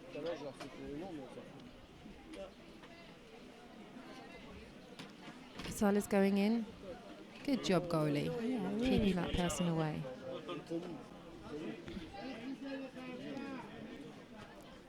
Six minutes left of the second half. And the goalies are tired, and we understand that. Well done. Just yeah. Very well done. We know why that goal was. You Yeah. are tired, and that is okay. You played a Okay. whole day without, with only 7 people on your team. Well done. And the Greeks, they took that opportunity and they did. did it. And you know, well done on the Greeks for going and using that opportunity. Nice to see young teams, you know, flourishing in these kinds of tournaments on each side. I just want to say that Kristen is really an experienced player, and I'm not an experienced player. So she's talking like very wisely about these teams all growing, and I'm in the team that is growing. Yeah. And she's from Norway, but is actually British. So she'll be playing with us in Graz. Congrats. Looking forward to it. Congrats. No, didn't notice my amazing. It's going to be awesome. Yeah, and that's why we can feel for these new teams, right, Laura? We know how it is to be like a team up and coming, and how much dedication. A goal.